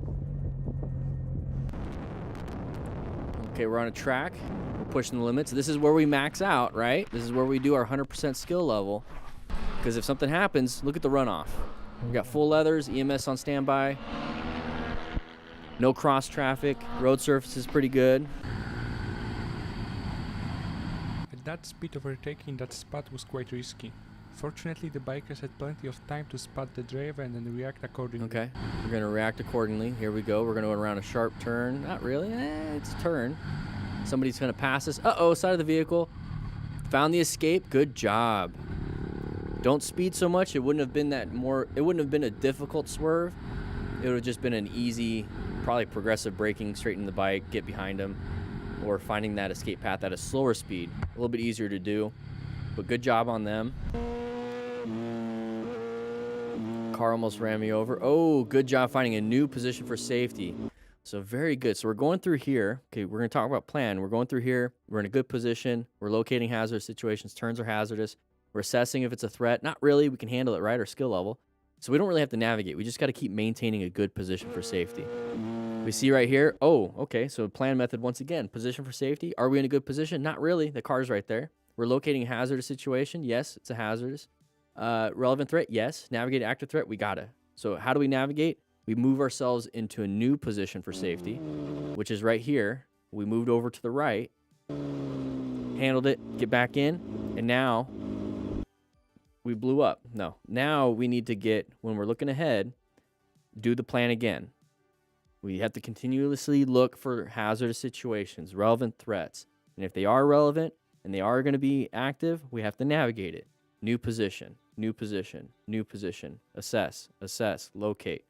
Constantly doing that. Okay, side of the vehicle, not a big deal. Handled it. Okay, moving on. Not a big deal. Happens all the time.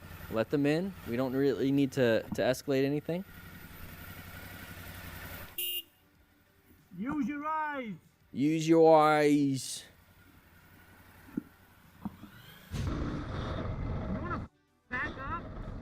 The rider admitted that this wasn't typical behavior for him and that he doesn't tolerate it. It was the first time a driver managed to provoke him into reacting like that. Okay, what do we got here? Not much. The person's on his... There's not much we could do on here. I don't really care about this road rage stuff. I'm not really concerned about people behind me. If they're like right on my butt, I'll just move over and then let them pass. Because I really don't care. Because then this kind of stuff happens. It's not worth it.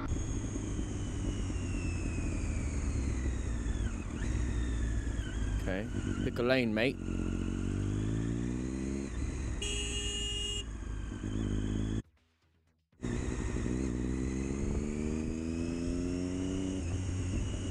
Okay, here we go. Not a big deal. Moving on. It's okay. You did fine. Black ingot. Okay, so we have somebody in front of us kind of acting like a weirdo. Let them do it in front of you. Because now if they crash, we have to deal with the crash happening. So go ahead and increase your space cushion. So we're not having to like navigate a swerve last second. We can navigate a swerve or slow it down before this guy does a head-on. Yeah, I'd start rolling off my throttle. When I start seeing this, it's like I want to create a bigger gap between myself and them. Hey, Dan, I just got my new M-Class license in the mail today. Good job, B. Finally catch me live. Everyone say congrats to B. You guys saw the sign for the intersection? Ooh, who's slamming the brakes? Kind of saw the side of the vehicle there for a second. So we have a sign right there. It says that there's going to be a T intersection coming up. So there's the side of the vehicle, that red car. So at this point, just go ahead and roll off the throttle because they are moving into our lane. They're not going to be able to be at our speed once they get in the lane. They're going to be a little slower. So let's go ahead and keep the space cushion, right? So why are we slamming the brakes, right? So just roll off the throttle back there. You saw it. You know they're going to be slow.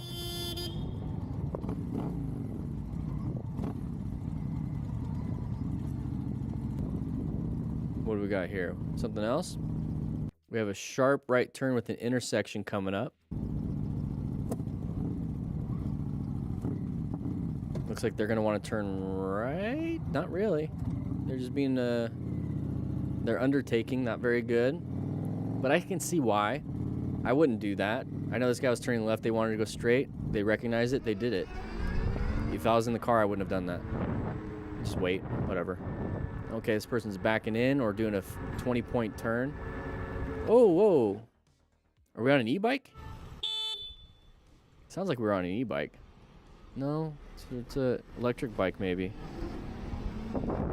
Yeah, probably one of those zeros. Good job with the brakes. Handled it.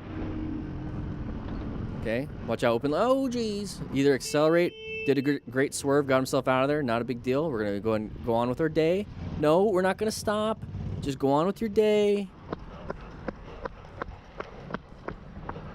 Where'd you go, you mother? Don't worry about it. Do you realize you just almost killed me? I'm sorry, sir. I was looking for you. I was going to say, hey, I'm so sorry. Well, I just dumped my bike to chase you over here, so I got to get something out of you.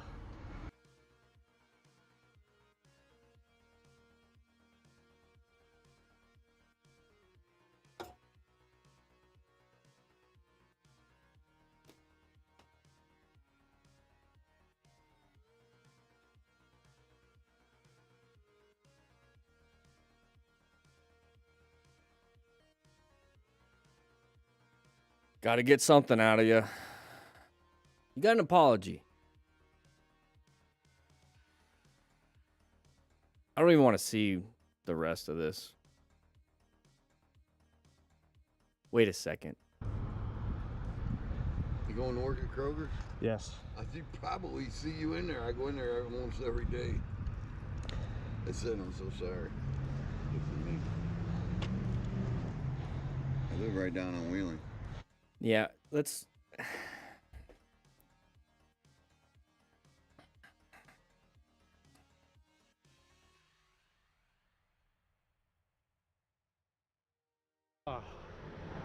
That was my doing, but my adrenaline just kicked in.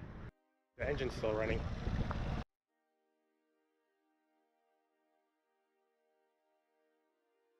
Like, yeah, it was your doing. You dumped your own bike with your TV on the back.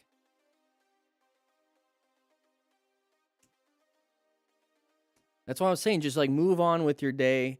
Don't worry about it. Handled it. Let's look at the positive. You had a good swerve, got yourself out of there, move on. Like having to deal with this, and now it's like, yeah, you damaged your own bike. Okay. You do you, buddy. Thank you, Motostars, for putting on these videos. I appreciate that, guys. Guys, grab yourself a donut. We have the Smart Rider drills right now on sale, 20% off. Use GoPractice20. Links in the description for that. Use the discount code. Practice your drills, practice your swerves, practice everything. Don't do what this guy just did. I'll see you guys on the next live stream. Wow.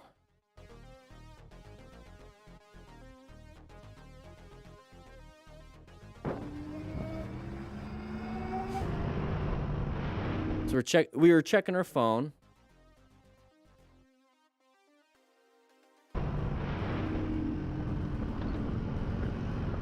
Not a big deal. Good swerve.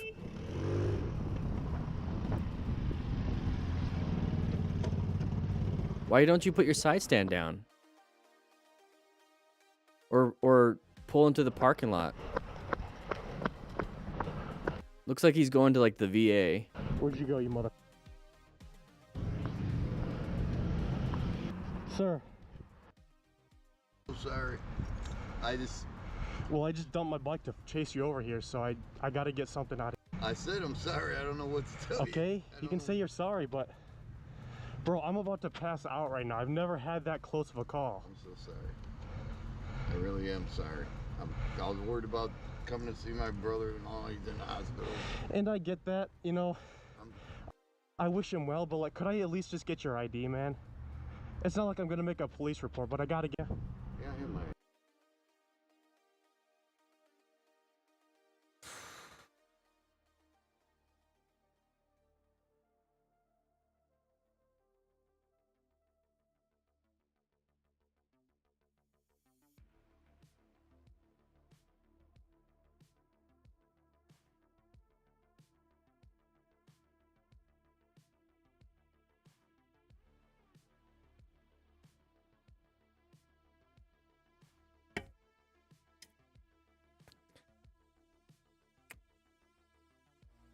So, Burrow, I'll get a lesson out of it and move on.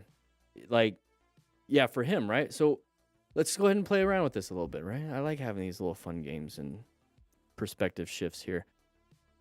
What did you guys get out of that? Like, I know a lot, like, when it comes to like perspective shifting, like right now your perspective is, yeah, like weird. Why do that? I don't understand. But just imagine like what we could have done better. Like write in the chat what you would have done differently. Right? So that car came out. We swerved. Now, what would you be doing? Would you park the bike like you did with your TV and then dump it over and then run to go confront the guy? Like, what would you, like, I would have just did the swerve, made my right-hand turn because that's where I was going, and then probably went home or wherever I was going, right? Like, what would you guys do? Would you want to, like, go over there, call the cops? Like, you know what I mean? Yeah, go find a park. Zach, thank you. So, like, that's a great thing. So, like, he said that this was like his closest call. He's freaking out. He's about to pass out. Like, whatever his like feelings are. So let's say those are our feelings too, right? That's great. I like that you're bringing us back to that. So let's say our feelings are super amped. Go find a parking lot and chill if you're that shook. Okay, so that's a great alternative to doing that, or to doing something other than what we just saw. So go find a parking lot. Because if you are like amped up after that, the better coping would be to go find a parking lot and just relax. Yeah, to dropping your bike afterwards is on you. Yeah. Roy, Road Guardian certification. Nice. That's a good class. We do have one more video too, by the way. Dude's bike would not be damaged if he wasn't being, yeah. So it's like we're all learning like the consequences of our actions. That's kind of like what we're getting at right here, right? All the different consequences of our actions. So what consequences would you want after a close call like that? Would it be to dump your bike? Would it be to confront a stranger? Thankfully, that guy just said he was just concerned about seeing his brother in the hospital. Like, there's understanding. And he was apologetic. It's just, I don't know. It's just, there's no right answer. It's more of a thought thing. And I want you guys to kind of do that. I like to do that myself all the time. Kind of put yourself in people's shoes. How would you react based on like what you value? Yeah, Elad, he was cool about that. All right, guys, we have one more video. Once again, we do have the drill booklet on sale. You get 20% off. San Antonio Raider, the gratitude thoughts you said earlier resonated with me. Guys, like, try, like, it's...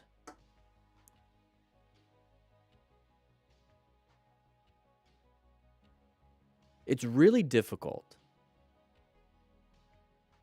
Let's pause the music. So I've come from... This is something I've been thinking about for a while now.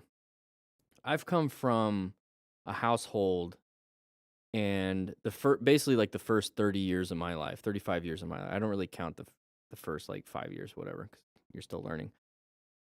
I've come from a position of like negativity first. And like anger or whatever, fear, abandonment, all that stuff. And that totally flavors and changes your perspective on the same situation. Somebody else can see it from a different point of view. And it's usually always based in fear or based in anger. And it took me a bit, and I just started figuring out, well, how are some people able to look at a situation? And I've had a few examples in my life, like during the Fire Academy, this last one that I had, it was 2018, 6 years ago, 7 years ago. Jeez. It was tough. There's 30 of us guys in there, and it ended up being 20.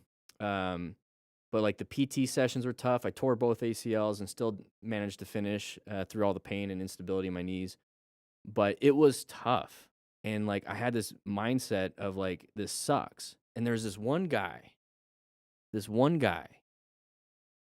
Slaybaugh, that's his last name. We always told each other, you know how it is. Last names are our first names and those kinds of things. And he was Navy, and he just had this mindset of, he was smiling, he was throwing up too. Like he's smiling, he's cheering on everybody, he's yelling at the guys, basically, but not like mean, but like embrace it, like love it, like embrace the suck. That was like his thing. Like as soon as he threw up, he would be like, embrace it, and then he would just go run. And I always try to figure out like, how did he do that? Because my mindset was not that. I was like, this sucks. And so like, what's that would be like the opposite. And it's like, well, just embrace the toughness. Be proud of yourself for your body to actually do this, even though it sucks. Like you're pushing your body to its limit and past it, but you can do it. And you're like grateful that your body's capable. And like that's the gratitude in that, the mindset shift to, I can do this, I get to do this. That's tough to get to. But once you get to that, and I think I'm like 90% that now. Once you get to that, the rest of your interactions in your life, it's so much easier, because that one call where the guy, or that one close call where the guy almost crashed, I think that's what we're talking about here, is it's like, dude, you're able to walk. Like you could have died right there. Like you're able to walk, you're able to be upset, you handled the situation well. Like having that mindset when you get to like the confrontation or the conflict, you're much easier. It's much easier to be able to de-escalate or to solve the problem versus escalate it to where now it's just this massive problem. Because at the end of the day, it is what it is. You just solved your own problem handling it. Now change the mindset to it also. And that's how I treat training. That's how I treat life. That's how I treat relationships as best I can. And I get it. It is tough to do that. It was tough to do that. The lizard brain is sometimes just way too powerful. Yeah. I don't know where I was going with that. But if that gratitude talk resonated with you, I just wanted to expand a little bit on that. And that's how I teach. That's how I speak in my videos. That's how I speak to myself. I forgive myself for my own mistakes in the past, and as they happen, I learn from them. And the goal is not to do them again. But if I do them again, what is it? And that's the thing, is like, let's say, and we'll stick this to motorcycles on this one. Let's say I went too fast in a corner and I almost crashed. Okay. Hey, buddy. I'm talking to myself, right? Hey, buddy, you went too fast. Let's slow it down next time. Okay. That's fine. We're still here. We're doing good. Let's learn. I do another corner like a week later, too fast. I'm like, okay, buddy, you went too fast again, but what did you do differently this time that was better than last time? It's like, well, I went too fast, but like I didn't go into the other lane. I actually stayed in my lane. But I still recognize I was going too fast. Okay, cool. So there's an improvement here. You didn't go into the other lane to correct yourself. You stayed in your lane, but you recognize that I was going too fast. Yeah, okay, cool. That's an improvement. Congrats. Now, the next time you make this mistake, hopefully, when you get into a corner and you feel like you're going too fast, you're actually staying in a good position. And you're going to get to a point where you don't feel like you're going too fast into a corner. Very good. Elad, you're a state cop. Good news, man. I wonder if you just got that because you've been in the chat this whole time.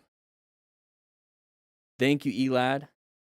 I appreciate that. I see the other comment.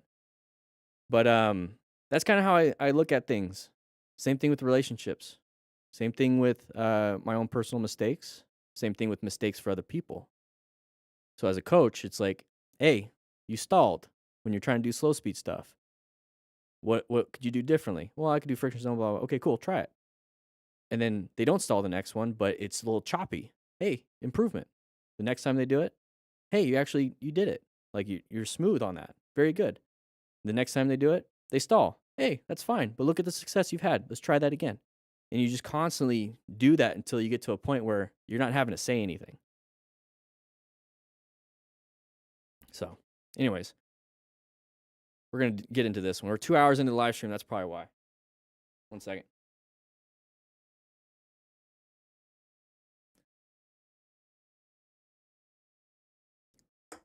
All right. And it's hard to do that. It's hard to do that. It really is.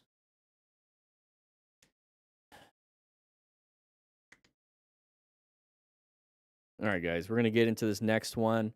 But before I do that, one thing that's really helped me, because it's not just a mindset shift. I mentioned at the beginning of the stream, it's like people have this amped up nervous system. Guys, push your body through something. Go work out, sit in the jacuzzi, go for a long 2-hour hike. Like, push your body to a point. Obviously, have water, have things that will keep you alive, right? But then once you're done from like the jacuzzi, like sitting there for like 30 minutes to an hour, this long hike, this hard workout, you're going to feel relaxed. Like your body's relaxed. And that means your mind's going to start relaxing, which means that you can start getting into that mindset of gratitude first instead of anger, fear first. You're welcome, Sorrow. I think I saw that. Can't wait for you to take that MSF.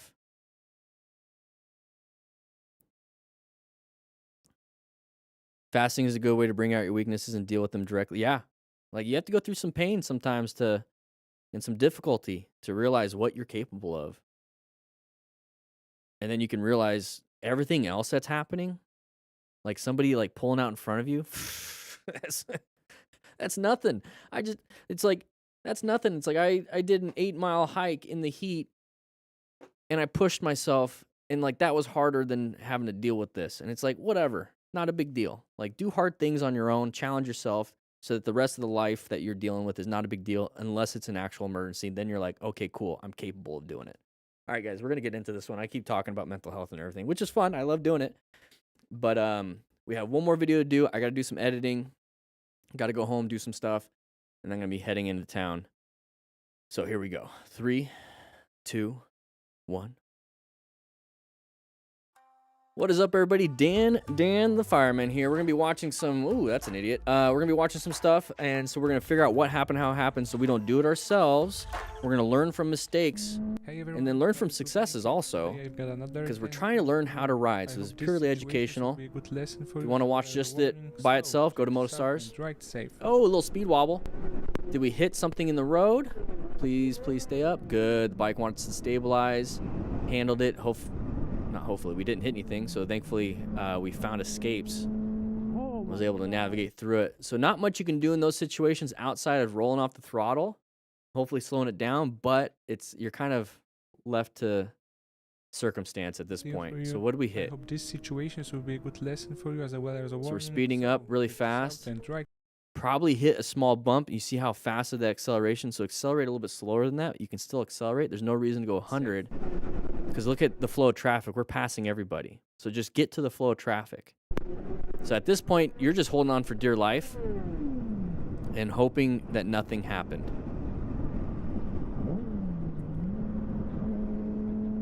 Oh my God, dude.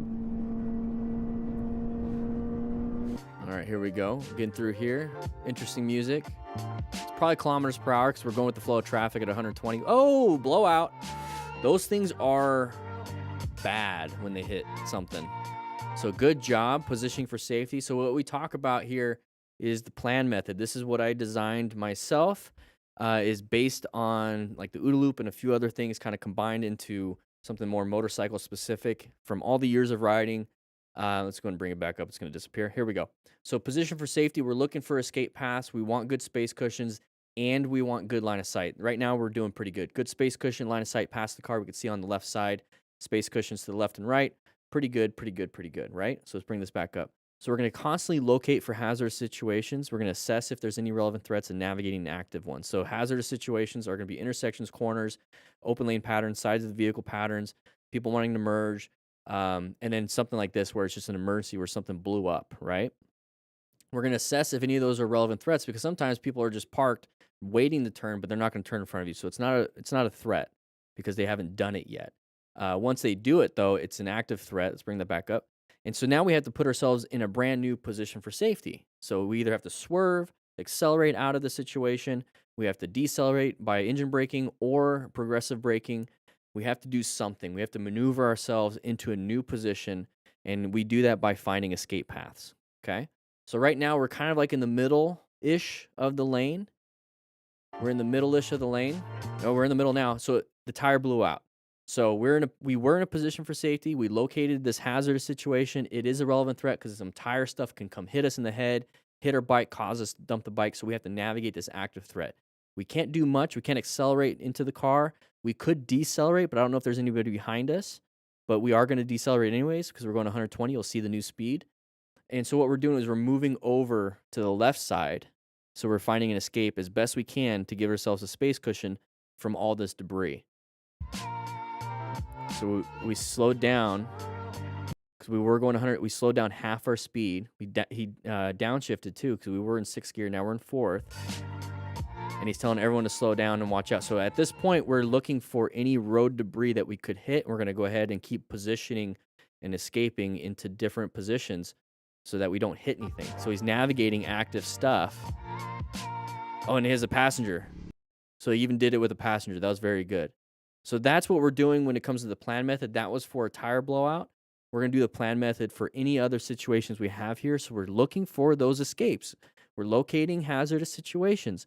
We need to see if they are a relevant threat. Are they going to be in our lane of travel, basically?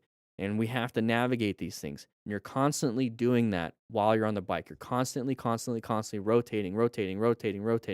And this is how you stay zoned in into yellow stage. You're zoned in. And when you navigate, you get into red stage.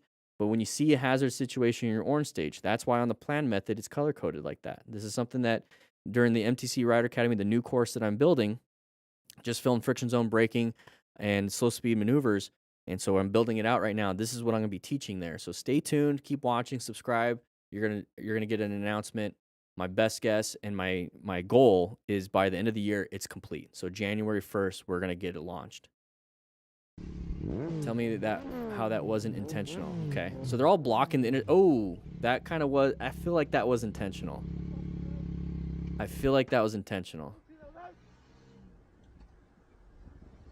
So we can navigate through these small gaps because we're on a motorcycle. They shouldn't have been in the intersection.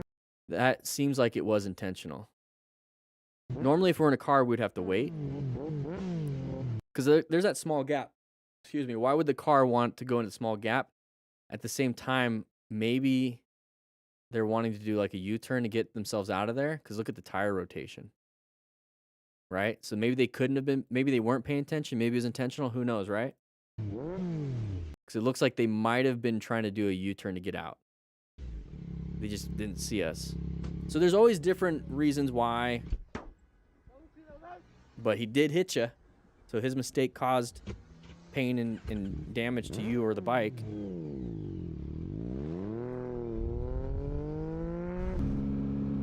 Nighttime riding. I love having my phone on this. And this is a really good... I must have shot it in 4K because look how crisp and clear everything is.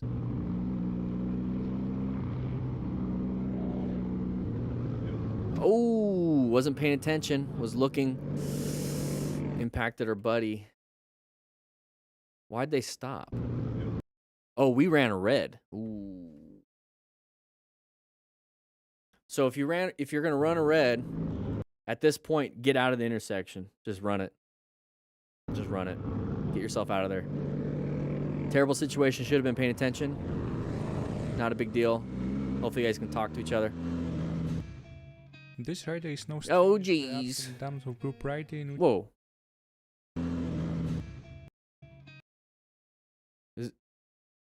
This rider is no stranger to the ups.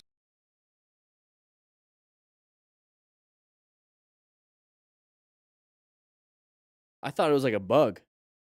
To the ups and downs of group riding. Oh, which is why he jeez. prefers to stick a more laid back pace at the back of the group. Oh. So I like to sit in the back because when people crash, I can go up and rescue them. So I'm going to stop any major bleeds. I'm going to make sure traffic is not going to hit anybody. I don't want to get hit either, so I'm remaining calm, ensuring my own safety, and I'll stop any major bleeds. Oof. Okay, so what do we got here? Oh, somebody's merging in front of us. Hey, buddy, get out of there. So good job accelerating out of it. I was yelling at the car, not at the rider. Oh, why are we stopped? On one hand, the rider picked a pretty risky spot to stop, and Yeah, on the other hand, he looks we're in like the the gore driver zone. missed the exit. So yeah, I was gonna say drivers miss the exit. So a lot of drivers like to do this across the gore zone. This is a dangerous spot to be stopped at. Dangerous spot. A few mistakes turned this into a total. Especially when you're not visible. You're not in. What the? No, run! Hey, get that car! Get that car! Get that car! That could have been you, dude. The bike is done. They're not gonna. Don't run in the middle of the road. Okay, did we finally make it up to them?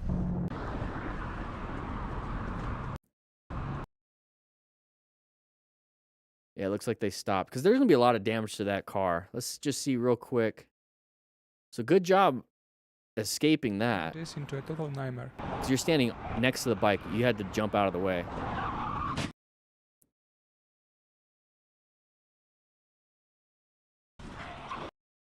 Yeah, there's damage to that car. They're not going to be able to drive after that. They just hit a 500-pound machine.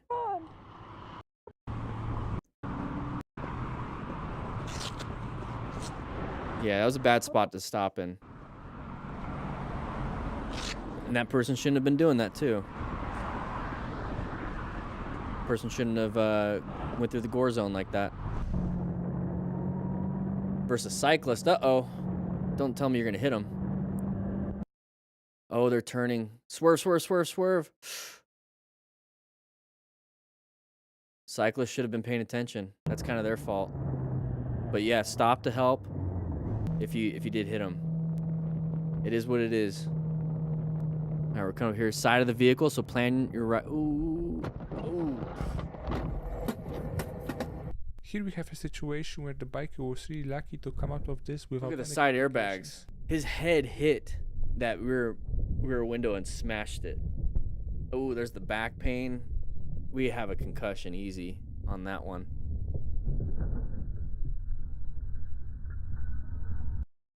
I love his shirt though. He's walking, that's good. Let's take a look at that, and I want a thumbnail. So we're gonna do that. So we're coming up here. Side of the vehicle, apply the brakes. Swerve. So we applied the brakes a little late, not a big deal, because, you know, Here it's we the have best a we could have done. situation where the biker was really lucky to come out of this. Sorry, guys.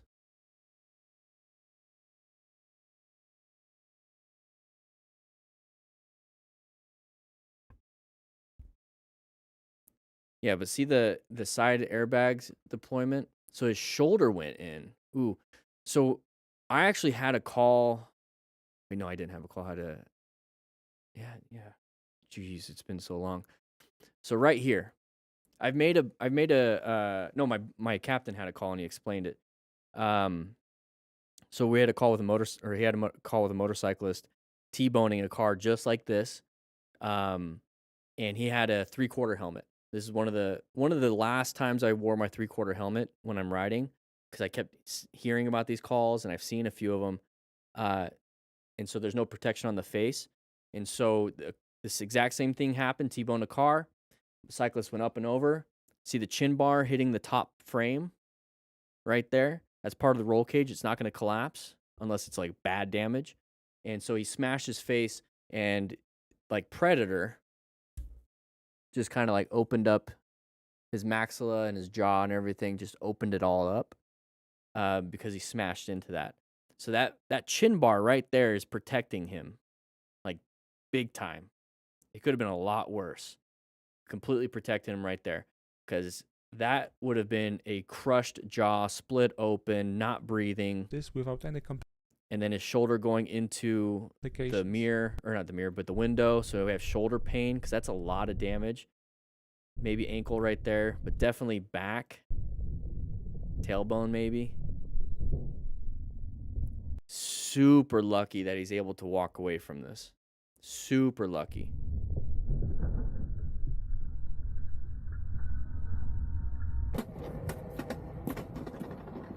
Super lucky. Guy ahead of me coming in hot. I knew he was going to pull a quick one. Okay, open lane pattern right there. We have 1.6 miles to get into the far right lane. You better start hurrying up, dude. You got to scoot over at some point.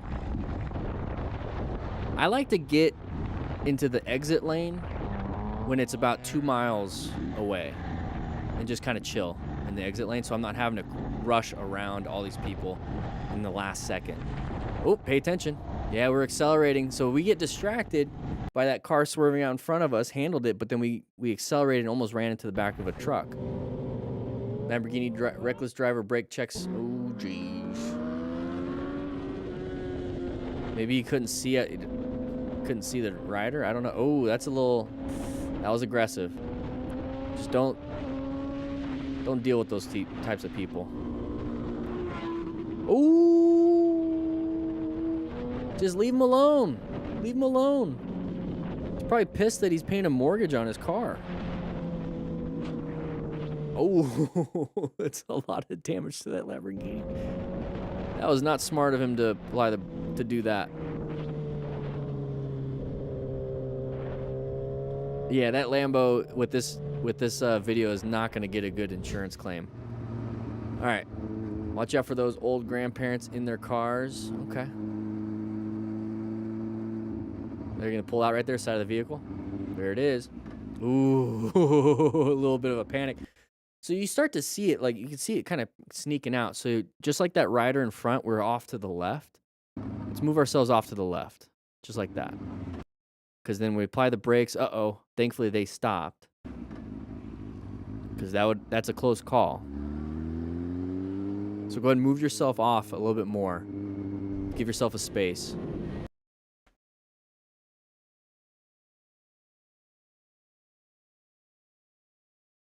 Can't swerve on a flat front tire. Let's see how fast we're going, because the flow of traffic, everyone's going the same speed except for us.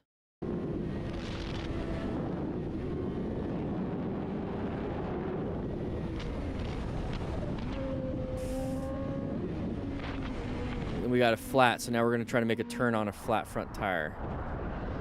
Oh, shouldn't be able to do that. Got very lucky. What do we got here running across the road? Oh, dear. Whoa. Yeah, be careful. Look, there's another one to the right. Just kidding, it's a sign. Yeah, got lucky. A little freaky. We have a stop sign. What do we got here? Is he concerned that they went a little too wide? No, not a big deal. Not a big deal. I'm more concerned with like the line of sight issue I have with these cars, right? So I'm going to start creeping out just a little bit, just a little bit, just a little bit, and then going wherever I want to go, right? I'm more concerned about my line of sight being blocked by these cars. Near miss, wrong side of the road. Are we on the wrong side, or are they on the wrong side? Because America, we're not supposed to be on this side of the road. All right, what do we got here? Oh, geez. Nice little position shift for safety. Handled it pretty well. How you doing, Missy? Good to see you in here. All right, watch out for anybody creeping out. Okay, not a big... Oh, geez. Good swerve, swerve, swerve. Woo! I said good swerve because he saw it and swerved immediately. So that was really good. So let's take a look. As soon as he sees it, we're swerving. They're not even in our lane yet. Good job. Good job. That's scary. But if he just rev bombed or like slammed the brakes, it wouldn't have been able to work. So we swerved out of the way. Good job with the swerve. Side of the vehicle right here. Good job slowing it down. Moving over. Getting yourself out of there. Moving on. So handled that situation really well. New positions. Saw it ahead of time. We've seen a lot of side of the vehicles on this video. Wait, what do you say? This is where things get interesting. Okay. Hey, buddy, what's up, buddy? What has he got in his... Look at that exhaust. Oh, don't act the fool right now. You don't have to do it with him. Oh, he's on the ground. Time to rescue. Didn't wear a lot of gear. Looks like there's an impact, possibly. Oh no, is that sheriff? Crashed.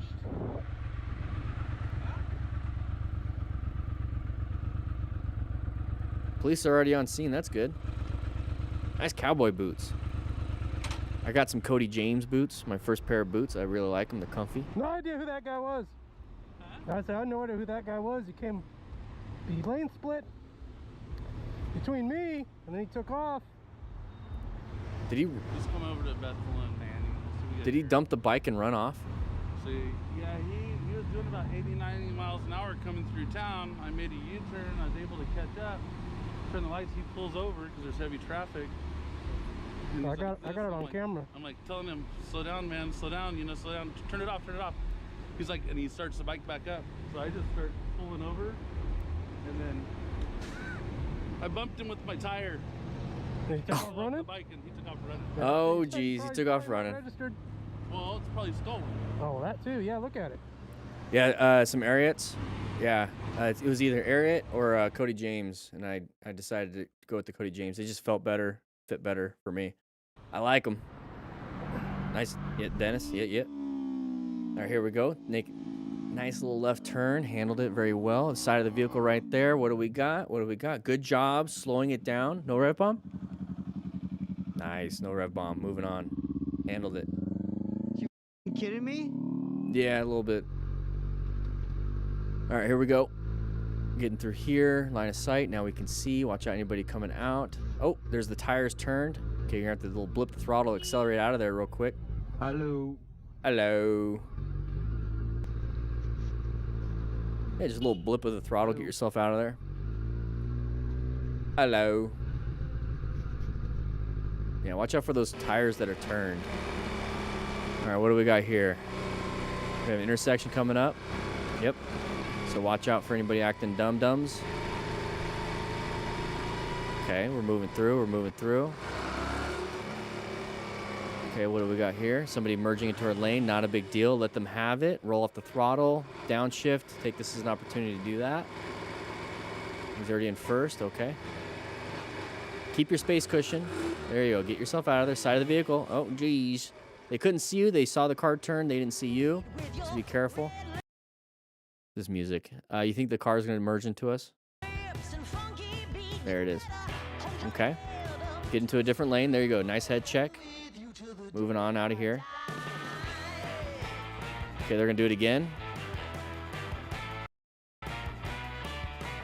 Can't see anything because you have the end screen pop-up. Motostars, I appreciate you putting these videos on. There's links in description for some discounts to some of the stuff. If you want to get yourself a drill booklet, there's a discount for that. But with that said, I hope you guys ride safe, be safe. Please, please, please, please watch out for these things and plan your ride. I'll see you guys later. All right.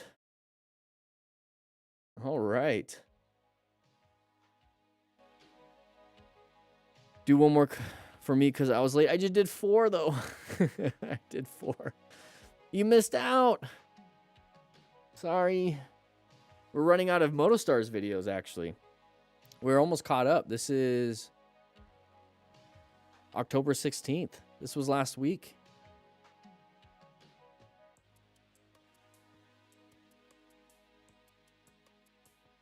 Yeah, we just watched this one, so we only have 2 more.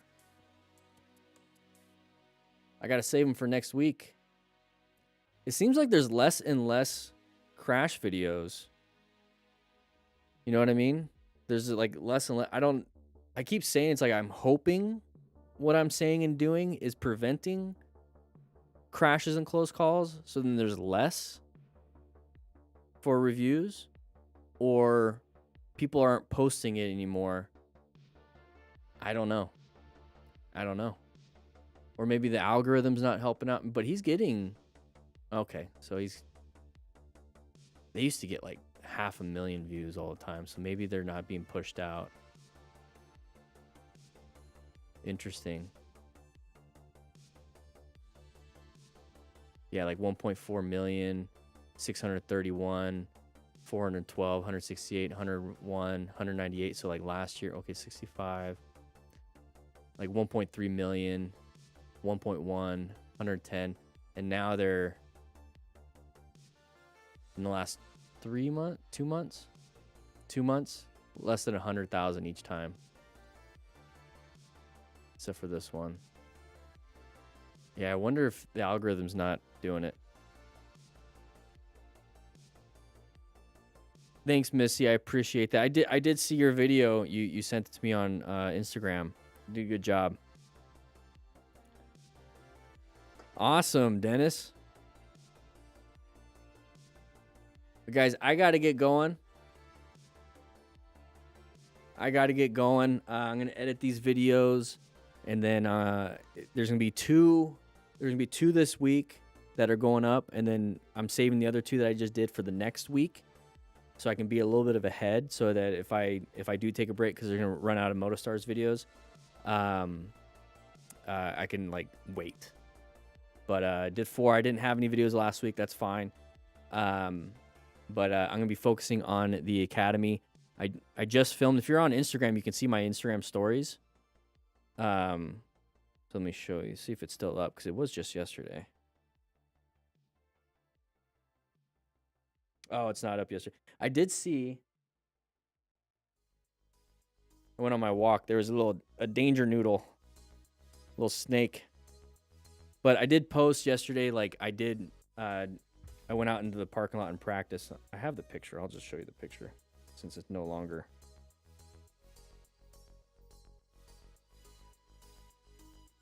Yeah, so like me editing the parking lot stuff, out there with the bike. So guys, follow me on Instagram. I think the link is in the description for the Instagram. Yeah, my Instagram link is in there. So if you want to, I'll just post it also in the Chitty Chat. Do you like the DJI Go? I like the DJI, like the face tracker makes it look like there's somebody there like tracking me.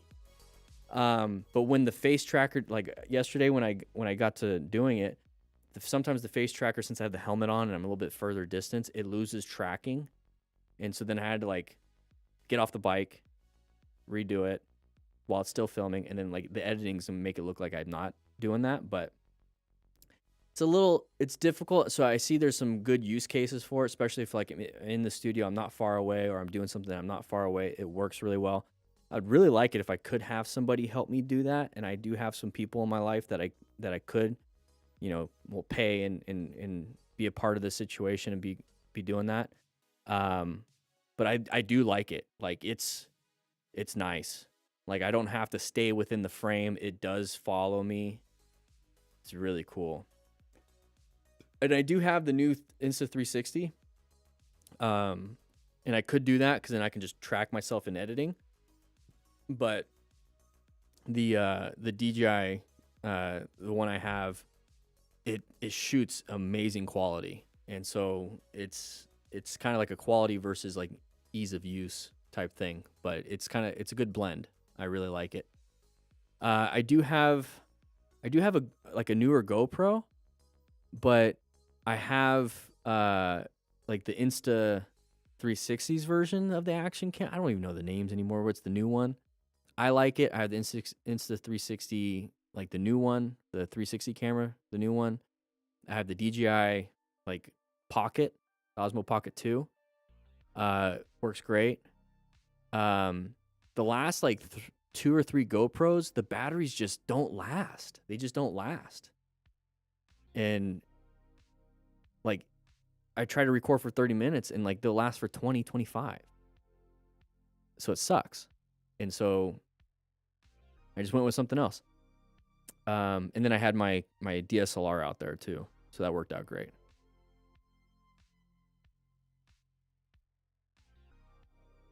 But yeah, I got to get...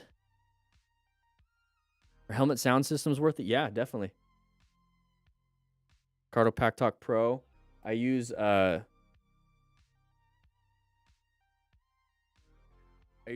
Pack Talk Edge. This is my downhill mountain biking helmet that I use for when I go on my e-bike.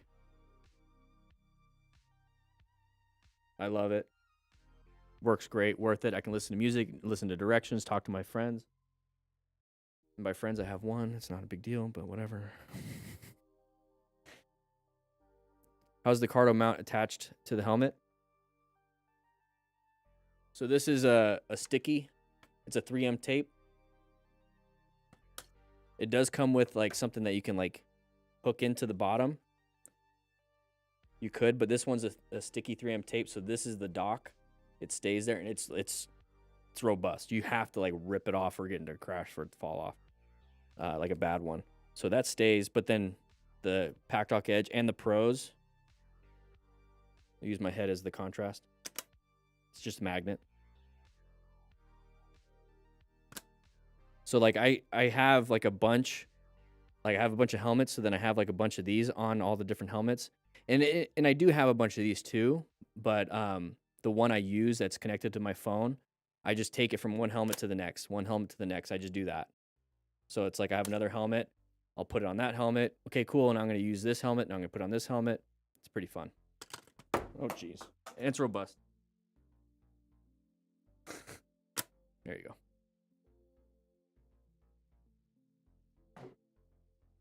So I got some drill booklets to send out. I have some editing to do. If you're a member like Elad and Missy, you're going to see some of these videos earlier. But crash detected. I'll be seeing you guys later. Grab yourself a donut on your way out. I'm going to head to the office and start my process of editing. All right, guys. I'll see you guys later.